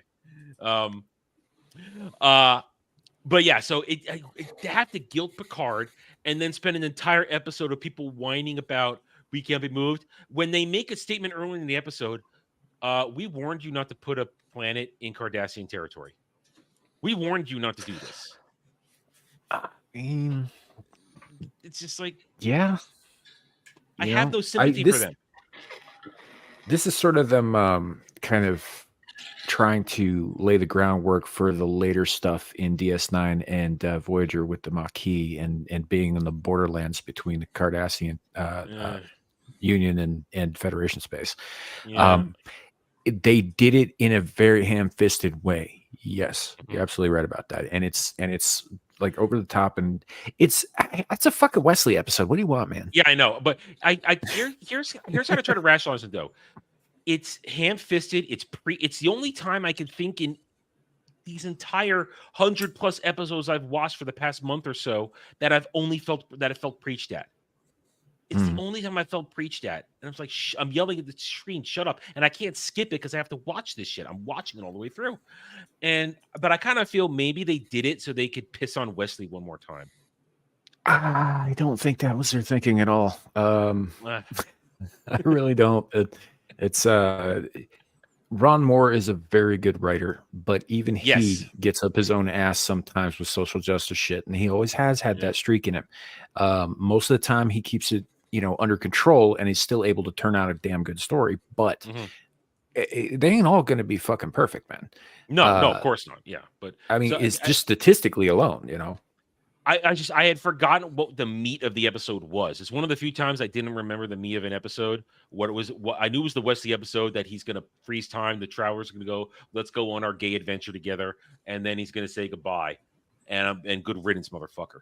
But I'd forgotten that the meat of the episode was Indian deportation, and it was just like, wow. Well, they did a similar episode in SG1 with the people with the Tritonin, not Tritonin, try something, the metal. Yeah, the trinium.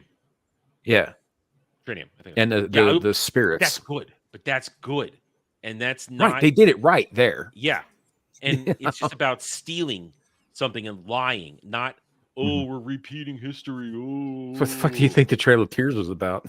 Yeah, same shit.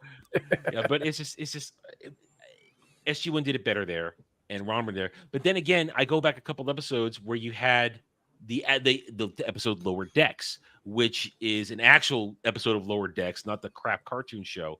And you get an actual good episode with the Bajoran chick who had been a part of the Wesley episode from previous season, 2 seasons ago, when they were at Starfleet Academy and they got the whole accident and the cover-up. She comes back, and it's actually a really good story surrounding her. And they managed to do something like that, where you talk about Bajoran, they get a little bit of Bajoran there, but they also get in her as somebody who has been ostracized and this and that, and Picard is testing her. Like, oh, you're not supposed to enjoy everything. I forget the exact wording, but you know what I'm talking about. And they do something powerful like that when relating to some sort of social situation, but then you get to this episode and it's like, what are you doing? Why are we doing this? and then I think I'm coming up on Rose last episode, which is gonna suck because I don't Laren like. is a good character too. I know. Although I did notice in season 4, late season 4, one of her episodes where they had her come back and she had a super bangs cut, and right away when she came back a couple episodes later, they had the headband on, keeping that shit off because it did not look good. It didn't look good at all. So don't do that. But yeah, so I'm enjoying the hell out of it, and I've got that weird feeling where I know I'm basically 4 or 5 episodes away from the end, and I kind of don't want it to end, but I know I'm ready for it to end because I have been watching the whole thing. And I'm going to say this. This might be a controversial take. I'm not the biggest fan of All Good Things. No, neither am I. I think that it was. I know there are a lot of people out there who say, "Oh, this is peak television." And it's like, actually, I always felt it was kind of like a middling send-off for a fantastic show. Yeah. To be fair, most series finales, regardless of genre, tend to not live up to the standards of whatever show it is. There have been very, very few that I would consider really excellent endings anyway. Like, did you guys ever watch 6 Feet Under on HBO? Yes. Okay, so that show was up and down, right? The entire 6 seasons. It was really good and it was really shit, and it was really good and it was really shit. The whole time it was like a fucking roller coaster of quality. But I don't think I saw it all. Finale. I'm sorry. Yeah, So I'm the trying to series remember. finale I to watched this it on day. reruns, yeah. Yeah, but was one of the single best series finales and send-offs for a show that I have ever seen in any genre. It was fantastic. Mm-hmm. You know, I it don't was remember if really I well saw done. it. I mean, I it don't remember if I wasn't saw it. like wholly original in concept. It basically, like, you know, they had the episode and they said, you know, all the goodbyes and then, you know, all that stuff. But there was a montage at the end where you see how everyone's story ends, how every character in Yeah. that show ends, because, you know, every episode begins with a death, right? Well, they end the show with the death of each of those characters and how they died and when they died and all that stuff. So you get to basically spend 20 minutes living out the rest of these characters that you've grown close to's lives with them. It's very, very well done. Very touching. Yeah, I never saw the ending. I saw it on reruns on I forget where, and I never saw the end. I think I saw chunks of it. I don't think I didn't see the ending. No, I didn't see it. I think Supernatural tried to replicate it and failed miserably. Oh God, that ending. Ugh. I mean, right now I can point right there. I love the ending of The Mentalist. It's a poignant, perfect ending to the entire story of the show right there. I love the ending to The Mentalist. Jane gets his happy ending, and it even though it's kind of even though there's a threat in the final episode, they dance around it, but it's a threat they eventually see coming, and I love the way they play it off, and it just works so well. I disagree. I hated Really? how The Mentalist ended. Really? And the one I hated how they did Red John. I think who it ended up being was just stupid. Well, that was weird because they didn't build that yeah. up enough. They didn't. Well, also I think that was also during. No, it wasn't. No, it was a shortened season. Or no, it wasn't. No, it wasn't. They just abruptly ended when they finished the Red John arc massively. But I love the end of The Mentalist. I love the final season. Season 7, because I call it the shortened season. It's the victory lap. It's the victory lap where we're just going to give you fun episodes now. We're going to give Jane a happy ending. We're going to do a bunch of relationship stuff and have a good time. And I do like that they give Jane a happy ending. I'll give you that. It just felt so weird going from how the first, what was it, 6 seasons or 7 was the seasons. original? 6.5. Yeah. And then it goes into those 2 seasons, or was it 2.5? Where he's in Texas and doing that. It's the back half of season 6. The back half of season 6 where he's working for the FBI, and then the final 15 episodes of season 7 are the remainder of that, of what happens after he and Lisbon get together, and the ups and downs of them trying to of the changes in their life. I loved it all. I loved it all because the thing is, the first 6.5 seasons, every episode title is read something. It's always read something. It's always read in the title. And then after he kills Red John, it's then every episode has a different color title to it. And it's Jane reconnecting with life. And I really love the images. So it's such, I love the way it plays out. I love it. I watch it once a year. I'm probably going to watch it when I'm done with TNG because I can't go right into DS9. I can't do it. I need a break from Star Trek before because I want to watch DS9 now. I really do. And because I'm watching I just watched the episode where Alexander came back in time to try and change his future. And we saw Quark for a second. I'm thinking, oh, there's Quark. I want to see Quark in DS9. But no, I need a break. I hate when shows have bad endings, though. When you invest so much time in and they give it shit endings, like Chuck.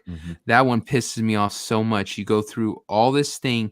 Him and Sarah are supposed to be together, and how did they end it? She can't remember him. There's no way for her to get his memory back. So now he has to find a way to make this girl who has no feelings for him somehow fall. I was all fucking goddamn it. They couldn't have like a twist ending that allows him to fucking finally get the girl and be happy where it is, pissing me off. That is why I won't buy something until it's finished. Because if that ending doesn't stick it for me, I'm not wasting my money on it. It doesn't go on the shelf. It won't go on the shelf. I can't even remember the ending of the Drew Carey show. I don't know if anyone watched that one. Oh, I tapped out. A long time ago. I tapped out when they swapped out what's her name, who went over the Scrubs, who was really Krista hot Miller. before Krista Miller. I tapped out shortly after they swapped in the annoying chick for her. Yeah, I was pissed. That didn't make any sense when all that happened. That he didn't end up with her. They didn't end up with the girl who was the friend, because the whole first 3 or 4 seasons. 4 seasons. They were like when is he gonna finally catch on that she likes him or whatever, and and then they just kind of she doesn't want to have kids, he wants to have kids, so we'll just not be together. I'm like, Krista Miller wanted to leave the show. Yeah. So the fact that they did that, it was all done in a weird way. And I lost, and it stopped being funny too. I mean, Drew Carey show had some great moments. Oh, okay. I mean, one of my favorite episode of all time is when they finally go to Lewis's the pharmaceutical place where he works, and we hear all the stories, and that is an hysterical episode. because there's clones, and he said, and at one point, it's this is my thinking spot. I come over to do my thinking. It turns out he likes to lean up against something with a radioactive thing right next to Yeah, his I crotch. remember that. And they talk about riding the monkey man and fighting the pig boy. It's a hilarious episode of all the weird shit that goes on in that place. That's if I ever only ever watch one episode of Drew Carey again, that would be the episode I watch because it's hysterical and it's funny. It's pure insanity. Yeah, Drew Carey was a very fun show for the most part. Yeah, Honestly, but I don't remember how it ended, Devil, because I don't remember finishing the series. Yeah, I didn't. I'm finish not it. saying I didn't, but I Yeah. remember moments from earlier seasons, right? Like with Krista Miller or Dietrich Bader or Ryan Stiles, that kind of thing. But and honestly, it occurs to me now that probably the funniest fucking ending, if you weren't going to go with the Krista Miller getting together with Drew, would have had Drew and Mimi get together. Oh God, that would have been awful. She was married to his brother. She had already married his brother, so that kind of Yeah, that would have been very weird. Yeah. Another one, a comedy one that really pissed me off the ending was Roseanne. Do you guys remember Well, how that that ending the original. sucks. Well, the original, yeah. Yeah. Oh, Dan died of that heart attack, and then Yeah. she was in a fantasy world for a year. Yeah, that They was won such. the lottery. That was fucking. That was her being completely fucking just. I just hate it. Yeah, she forgives Dan for cheating on her. You're all like, okay, they're in this great place, okay, and then it goes around the table, and she goes, actually, my sister's the lesbian, my mom's straight, but I decided to switch them because it was all like in her head. This was her writing her story. That's what the past couple of years or seasons have been. Yeah. Is her writing in her little room this story. And so she switched her mom and a thing. Then her two daughters, their husbands are actually switched. They're not married to they're married to the opposite. And then and Dan died. I lost Dan these years ago. He's the first thing I think about when I wake up in the morning, last thing I think about when I go to bed. And I'm all like, you fucking bitch. Yeah, that was a fucked up ending. That was hard. Yeah. And then, of course, I guess for a moment they rectified it when they came back. Yeah, but then she got canceled. Yeah. But then it was Roseanne, but then she got canceled and went from being Roseanne to the Connors. And somehow that show has crept along like a zombie for the past 6 years. So amazingly too, because people stopped watching when Roseanne left. Yeah. You know, the thing that like it's somebody's watching it, obviously, but yeah, it's well, the thing that was making it successful was because all the conservatives were watching because they're all like, oh my God, a show doesn't hate us. You know? And then when they canceled that, all them left. So the people who are left are literally just the original fans who didn't really care either way. And now somehow it's limping along, which is crazy. I stopped watching. It's in its last season. It's almost over. And I'll say it right now. That lady did look like the fucking monkey from fucking Planet of the Apes. I just remembered. I have this saved. I meant to. I just remembered. I wanted to show this tonight. Hang on a second. Let me bring up the Twitter. I bookmarked this. Let me get this. I bookmarked this because I remember there is something. We were talking 80s earlier. Where is it? Here we go. Got it. Let me bring this up. Talking about things that were 80s and when they were good, but also something that didn't end well. And tell me if you guys have seen this trailer for the animated Married with Children show. Oh, I saw but What? I've seen a bunch of them. Well, well, now I haven't even heard about this. Neither had I. So let's watch this. Here we go. So now we've got Ed O'Neill and Katie Seagal back to voice Alan Pegg. Wait, hold on. They talked Katie Seagal into doing this. Katie Seagal's a voice actress now. She'll do that shit. She's Leela. But with this character, yeah, it's her. It's her. The whole Peg Bundy thing practically drove her out of show. She went crazy for a while. She didn't come back till Futurama. Well, she's back now. I guess because the animated. Here we go. And here's our house. Believe it or not, it was the cheapest house in town. Yep. Starting today, after years of misery and pain, the Bundys have finally won. Son of a bitch. Well, now you know why the house was so cheap, Al. You bought a home with a sinkhole. Yes, Peg. but at least you're finally 6 feet under. Now, I'm not. I I don't. think hate they're in it so California. far. I think they're in California. So I don't think they're because I see beach and sinkholes and stuff like that. So I think they're in California. I think. Here we go. Love and marriage, love and marriage. Pausing for transitional purposes. So did they get Christina Applegate and David Faustino back for this? I don't too? know. I don't know. There's only Alan Pegg speak in this. There's no other voice. I wouldn't be surprised if they got Faustino back, because what's he doing? And well, I don't know. Here's the thing. I don't know if they get Christina Applegate because she has MS, so she might be retired now. So I don't know. She's had breast cancer and multiple sclerosis, so she's gone through some shit physically. So I don't know if she's gonna be in this. Go together like a horse and carriage. This I tell you, brother, you can't have one without the Pausing. I'm gonna probably get hit anyway, but it's late in the show.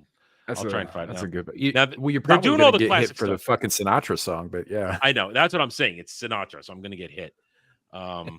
But I'm doing my best. I'm trying to make it transformative so I can dispute it and maybe not get the claim because we're transformative here. But now they're doing all the classic jokes. You know, Al, bad luck. Bud is he's a nothing, and now Kelly is distractingly hot. other love and marriage, love and marriage. he's dead. Yeah. Now you notice right here, they did right there. We're definitely in modern times because remember, original Married with Children, 80s, 90s, no smartphones, so they've done the classic thing. Well, we're cartooning it, so we're just going to drop them into modern day without having age, and I'm okay with that. I'm fine with it. Yeah, it'd be really hilarious. Actually, I think they could do something really great with if they dropped 80s Al Bundy into literal modern SJW times. Like, I think that could work like an Archie Bunker kind of situation. Hold on to that thought. Hold on. Now, remember, when we saw the beginning thing, you saw Buck in the back seat. Remember, in the original versions, Buck died and got reincarnated as a different dog. So, and Married with Children never had an ending. They just stopped. It never had an ending. Yeah. Now, I didn't watch that final season, but I've seen the real Hollywood stories of what happened in Married with Children. It just stopped. One day Fox just said, "Oh, guess what? You're done. Sorry. Happy trails." That was it. Marriage, it's an It's great. institute It's great. you can't disparage.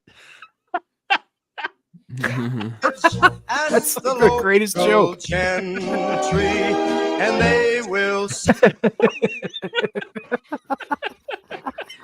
So he's still a shoe salesman. There it is, right there. He just left work. say it's a You know, It's one of the greatest problem jokes I've is seen good in to a be long time. back. the problem is that you can't like afford a house and to support a family of 4 on being a shoe salesman anymore. I mean, You here's couldn't the really thing. do it then either, but yeah. Notice this right now. They're supposedly in a new house. It's the exact same Exact same living room. house. It's the same sliding door. It's the same stairs. It's the couch. It's everything. Listen, in my little it's Florida. Ariel, you're saying it's Florida? I guess sinkholes are in Florida, not California. I think sinkholes are everywhere. I don't know. There's a We'll sinkhole find out. in Wichita recently. Oh, well, either way. Well, he sells women's shoes, but he's a shoe salesman. I mean, he just sells women's shoes. Either way, I want this to be good. I want to enjoy this. And we've got Ed O'Neill. You've got Katie Segal. I would bet that Faustino's probably going to do it. Because again, what's he doing? It might be somebody new. That it might not be Christina Applegate. I don't know if she's acting anymore, even if it is just voice acting. But I can't completely feel confident that they're not going to somehow screw us over with this. oh, I'm sure they will, man. I'm sure they will. This little trailer here looked fun. It did. I laughed several times genuinely. I I kind of like what I see just from this trailer, on. but I'm sure that this isn't everything. Legatus has just checked that article. Everybody's back, it says. Hmm. Nice. There's everybody. Everybody. Okay. I've got to dip, guys. I've got Okay. some stuff I've got to get done. All right, no problem. We're going to wind down anyway. I just wanted to make sure we got this in here. We were talking old shows. I wanted to watch this tonight with you guys. All right. Devil, what's coming up this week for you? Let's see. Wednesday, we have Wrong Think, a special on painkillers and government interference with doctors providing them to people who it's a necessity for them. Tiny is going to walk us through it. She's it's very important to her, and so we're going to have a special on that. Then back to the pub on Friday night, going in Saturday, and this week we are doing another game show one. It's going to be Lose, Win, or Draw with Kenzo. He is running that one, and so it's Horror Amarada's chance to hopefully take down Grant. That's the plan. And then no get ranked this week because of the holiday. And then when we come back, we'll probably be doing the heels of wrestling golden era. So finishing up that, but yeah, otherwise that's what I got going on. All right, man. Thanks for hanging out, Devil, and we'll see you later, man. Yep. See you guys there. Bye. Right. It's almost 3 hours, so we're gonna wrap it up anyway. But I wanted to get this. I loved Married with Children as a kid, and yeah, me too. This thing they have to go the original flavor if they do this. You have to have Al being Al Bundy, the hero in these times. I mean, the memes have been out there forever. Al Bundy, the hero we need in these times. The guy who's just miserable, hates the world, hates women, hates his wife, hates his kid. He actually really does love his wife and kids. That's part of the joke. But they have to be. It has to be Al Bundy, and that's the key. Either Al Bundy or Red, and they fucked up with the 70s show. So yeah, well, listen, that 70s show, as interesting a place in history as it has, it doesn't have the place in history that Married with Children does, because it something about even that first season, which is not the best, once they all were really into it, oh god, it was funny all the time. I loved Married with Children so much as a kid. We used to in grade school, when we would get away with watching it, we would make the jokes about it the next day, every Monday, because it was a Sunday. I think it was on Sundays on Fox when I was a kid. It was something we talked about every week. Every week we talked about it because we all enjoyed the hell out of it. But they have to commit. They have to do the same thing. It can't just be Al angry at Peg all the time, or Peg denigrating Al.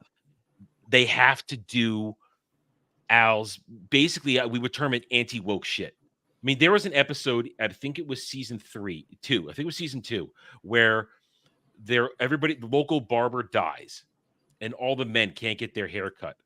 So they start going to salons, and after a minute, they've all got poofy curls, they've got salon hairs, and they're getting gay. And what are you calling it? Salon. No, go fuck yourself. Salon. I don't need Derby telling me how to pronounce things. Shut the fuck up. You're wrong here, though. fuck all you. Anyway, they start going to all these things, and they're getting gayer with their hairstyles, and they're starting to behave like women. And at one point, they're saying, "That's it. We've got to go find a real barber now. Before we do that, we're all going to go outside. We're going to kick open a hydrant, and we're going to wash the gay away." And they have to be able to tell that kind of joke with Married with Children. They cannot be handcuffed. And of course, they come back. They find. I know that they do find a barber. They find the 80-year-old father of the 60-year-old barber that had died, and they get their haircut. They turn around, and they've all got bandages and band-aids on the back of their head. So, yeah, there's a couple of questions I have about this show. That I know you don't necessarily have answers to or anything, but like, number one, where's Seven?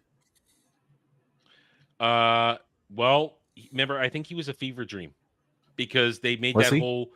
Peg pregnancy thing never happened because Katie Seagal lost her child during that. Yeah. She Oh, believed that's was right. pregnant. Yeah, that's so. Yeah.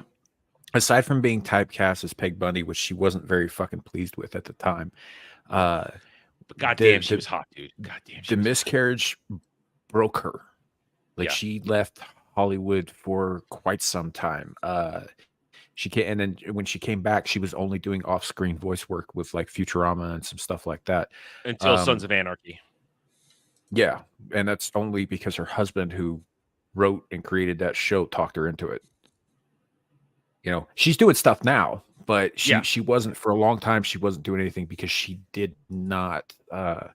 It took her a very long time to kind of come back from that, which I don't blame her. That's a horrible thing to go through, but you know, and so yeah, I had forgotten that they kind of wrote. You're cutting out again. That into the you just started cutting out. We lost like 2/3 Am of I? what you just said. Yeah. I was wondering if that was me or him. Well, no. This is the usual at this point.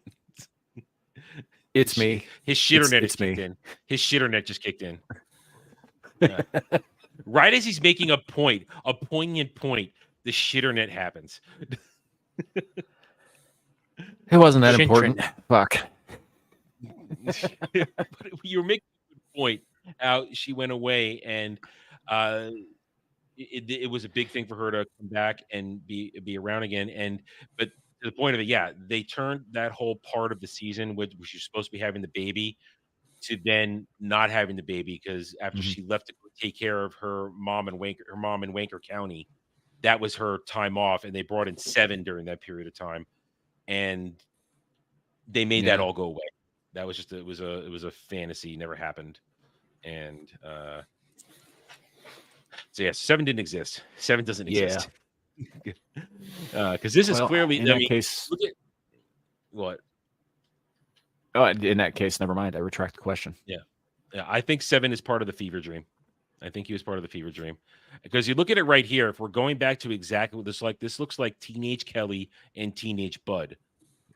So this is still before Kelly goes off to modeling school or gets the job as the waitress, or before Bud goes to college, but then can't live at college because they can't afford the dorms, so he has to live in the basement. And so I think that's what this is. I think they've transplanted them. Probably I would say it's around season 3, and they're transplanting them at that point in their life to what area might be right. It might be Florida. It might be Florida. So I'm looking forward to this, to give it a chance. There's a good chance I'll review this. There's a good chance I'll review this. Who's making it? Like, where's it going to end up? You know what? Let me get that link that the goddess put in the chat, and I will. Oh, God damn it! All right. Hang on. I can't copy and paste it. I don't have the actual stream open where he had actually linked it. Actually, no way to do. Let me go to studio. Derp. Yeah, I don't want you to go to studio. Yeah. Okay. Go back to studio. There we go. Let me see. We're coming up in a year. This was announced a year ago. Holy shit. Announced showrunner Alex Carter for Family Guy and Sony Pictures Television. So it's Sony, so that's a bit of a red flag. But it's Sony Pictures. It's not Sony Game. I don't know. That's a bit of a red flag. So it's as you said. So Sony TV made this deal. Blah blah blah. Now, where the series may land is still an open question. An obvious choice would be Fox, considering it was the home of the original series and it's home of animation domination and impressive adult films, blah, blah, blah, blah. But So not so Hulu or fast. Disney? It says Hulu or Peacock have an interest in picking up the series. But not so fast. Both streamers. Okay, so Hulu and Peacock stream the original Married with Children right now, which makes sense because... well, no, Hulu's Fox part of Studios. Disney.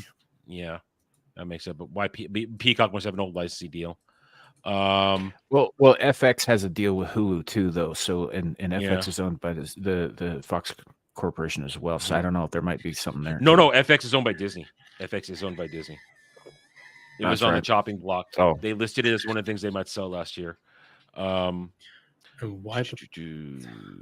All right. The only thing making them money is Fox stuff. Why would you sell that off? I don't know. Because they're trying to divest of terrestrial television. That's why. Yeah, it'd be great anyway, is if so Disney Plus started showing like Snowfall. What is Snowfall?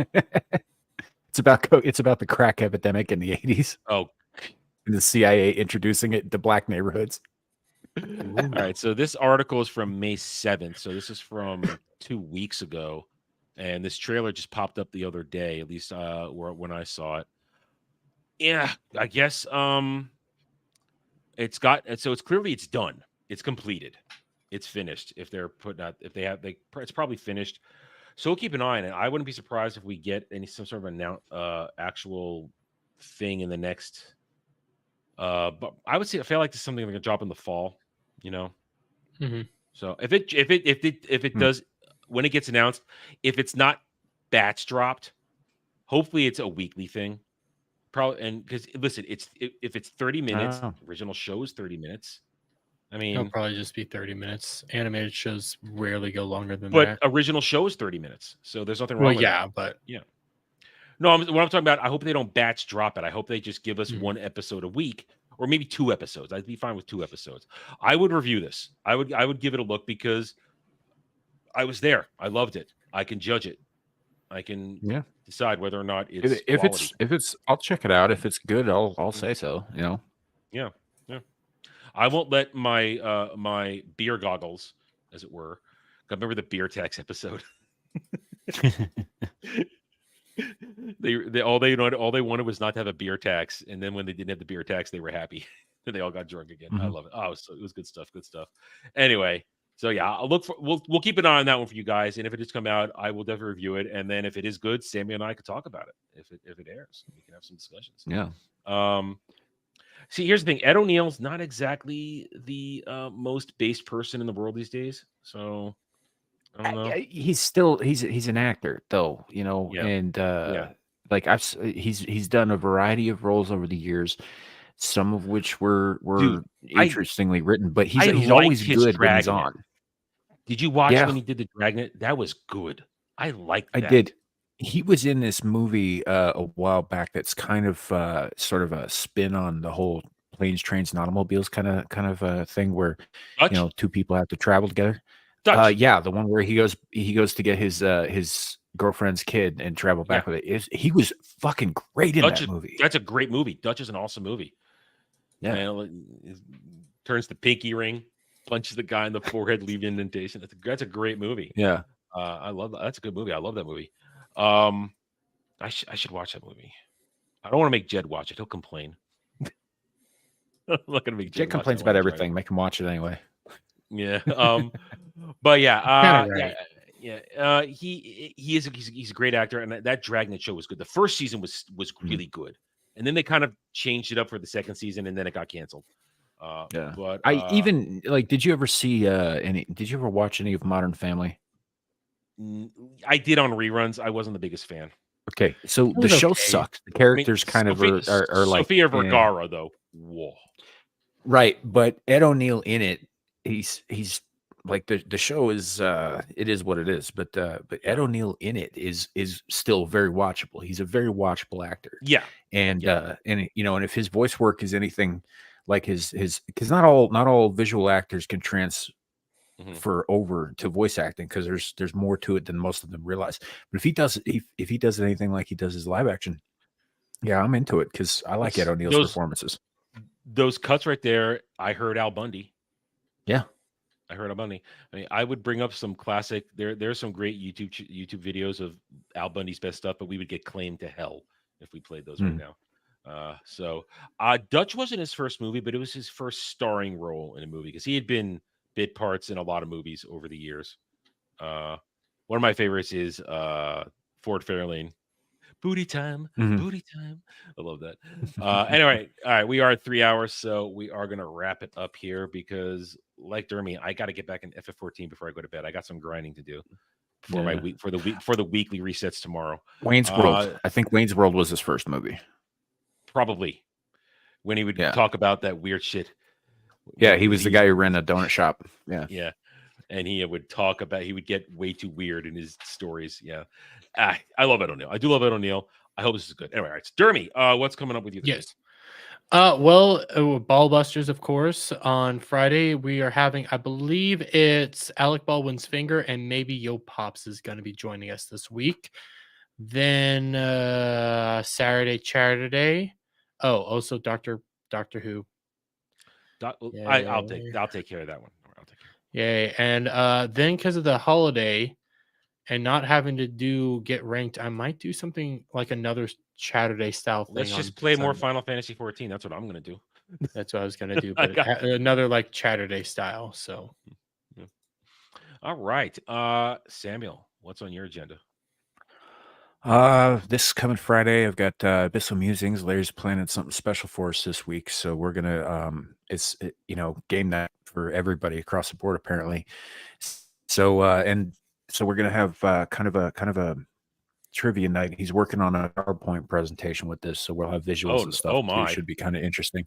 And we're looking at getting some actual guests on the show as opposed to just hoping people show up. So that should be busy, fun. I'd come if I wasn't. Oh, I know.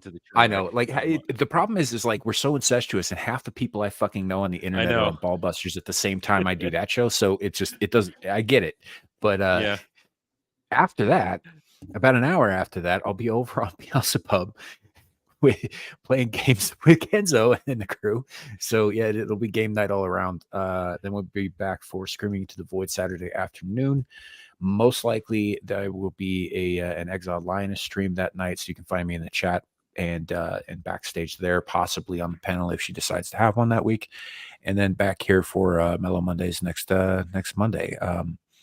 That's all I have that I know of off the top of my head this week. So yeah, go check that shit out. Hey gal, moo woo.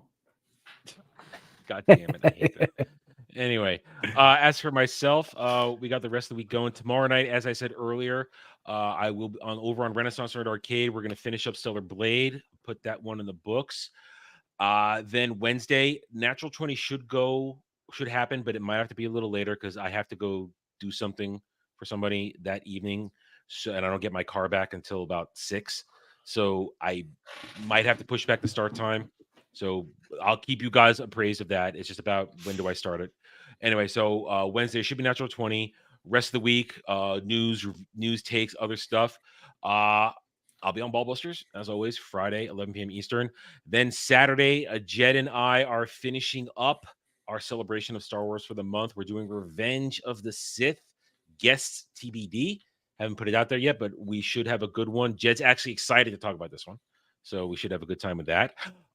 Then following that, I'll be playing Final Fantasy 14 while we're on Saturday Chatter Day. Then Sunday Roundtable, 2 p.m. Eastern. We'll go over the week's events, and hopefully the internet will provide by then. It always seems to. And since it is the holiday, there is no Get Ranked. I'll be on the next Get Ranked, though, to finish up the wrestling heels for the Golden Age. Woo! And we'll be having fun there. So thanks, everybody, for... I almost forgot it because I'm not used to doing it. After drive-in, 8:30 p.m. Eastern, Doctor Who Cares reviews with myself, Dermy, and Jed, the Hollywood Scholar, where we'll be going over episode 4. It should be a disaster, like every other episode has been. Yeah, we're having a good time though, because we're shitting. We are, and it's fun. Yes, it is. It's cathartic. Pointing out that the femboy, actually, he's not even a femboy. That the soy manlet constantly cries week over week over week.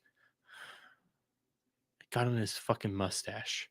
I know. I'm so fucking glad I never got into Doctor Who. Flavor, savor, snot. I'm not even going to acknowledge Gal now. I'm not acknowledging that right there. Anyway, yeah. So tune in, guys. Have a good time and drive in. Hey, Gal. Adam said Salon. He did say Salon. That's true. You could all suck my dick. I don't care. Anyway, both drive-in and Doctor Who Cares. See, I'm off rhythm now. Both will be live streamed across multiple channels. Oh, and next week is Anime Odyssey. Dermy, what are we doing for Anime Odyssey next week? We're doing. I always want to say King and Ashra, Excel but I know Saga. it's wrong.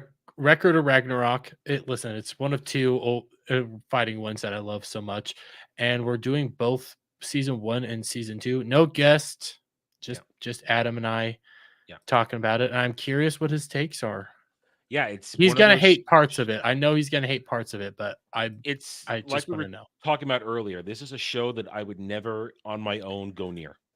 I would never go near it on my own. But Dermy has some leverage that he can force me to watch shit in this case. So he's going to make me watch it, and I'll give it its fair chance, and we'll see what I think. So next Thursday, 8:30 p.m. Eastern, we'll be back with Anime Odyssey. So thank you everybody for being here. Thanks to Dermy, Samuel, and thanks to Devil for being here as well. And I want to give Devil another thanks for providing some of the assets that we made in the Doctor Who Cares thumbnails. People really like the thumbnail. So I'm happy that we could put that together. So thanks everybody. Hit that like button, subscribe. I will drop Dermy's link in the description below because he showed up tonight. And take it easy, everybody. Have a good night or day wherever you may be. Bye.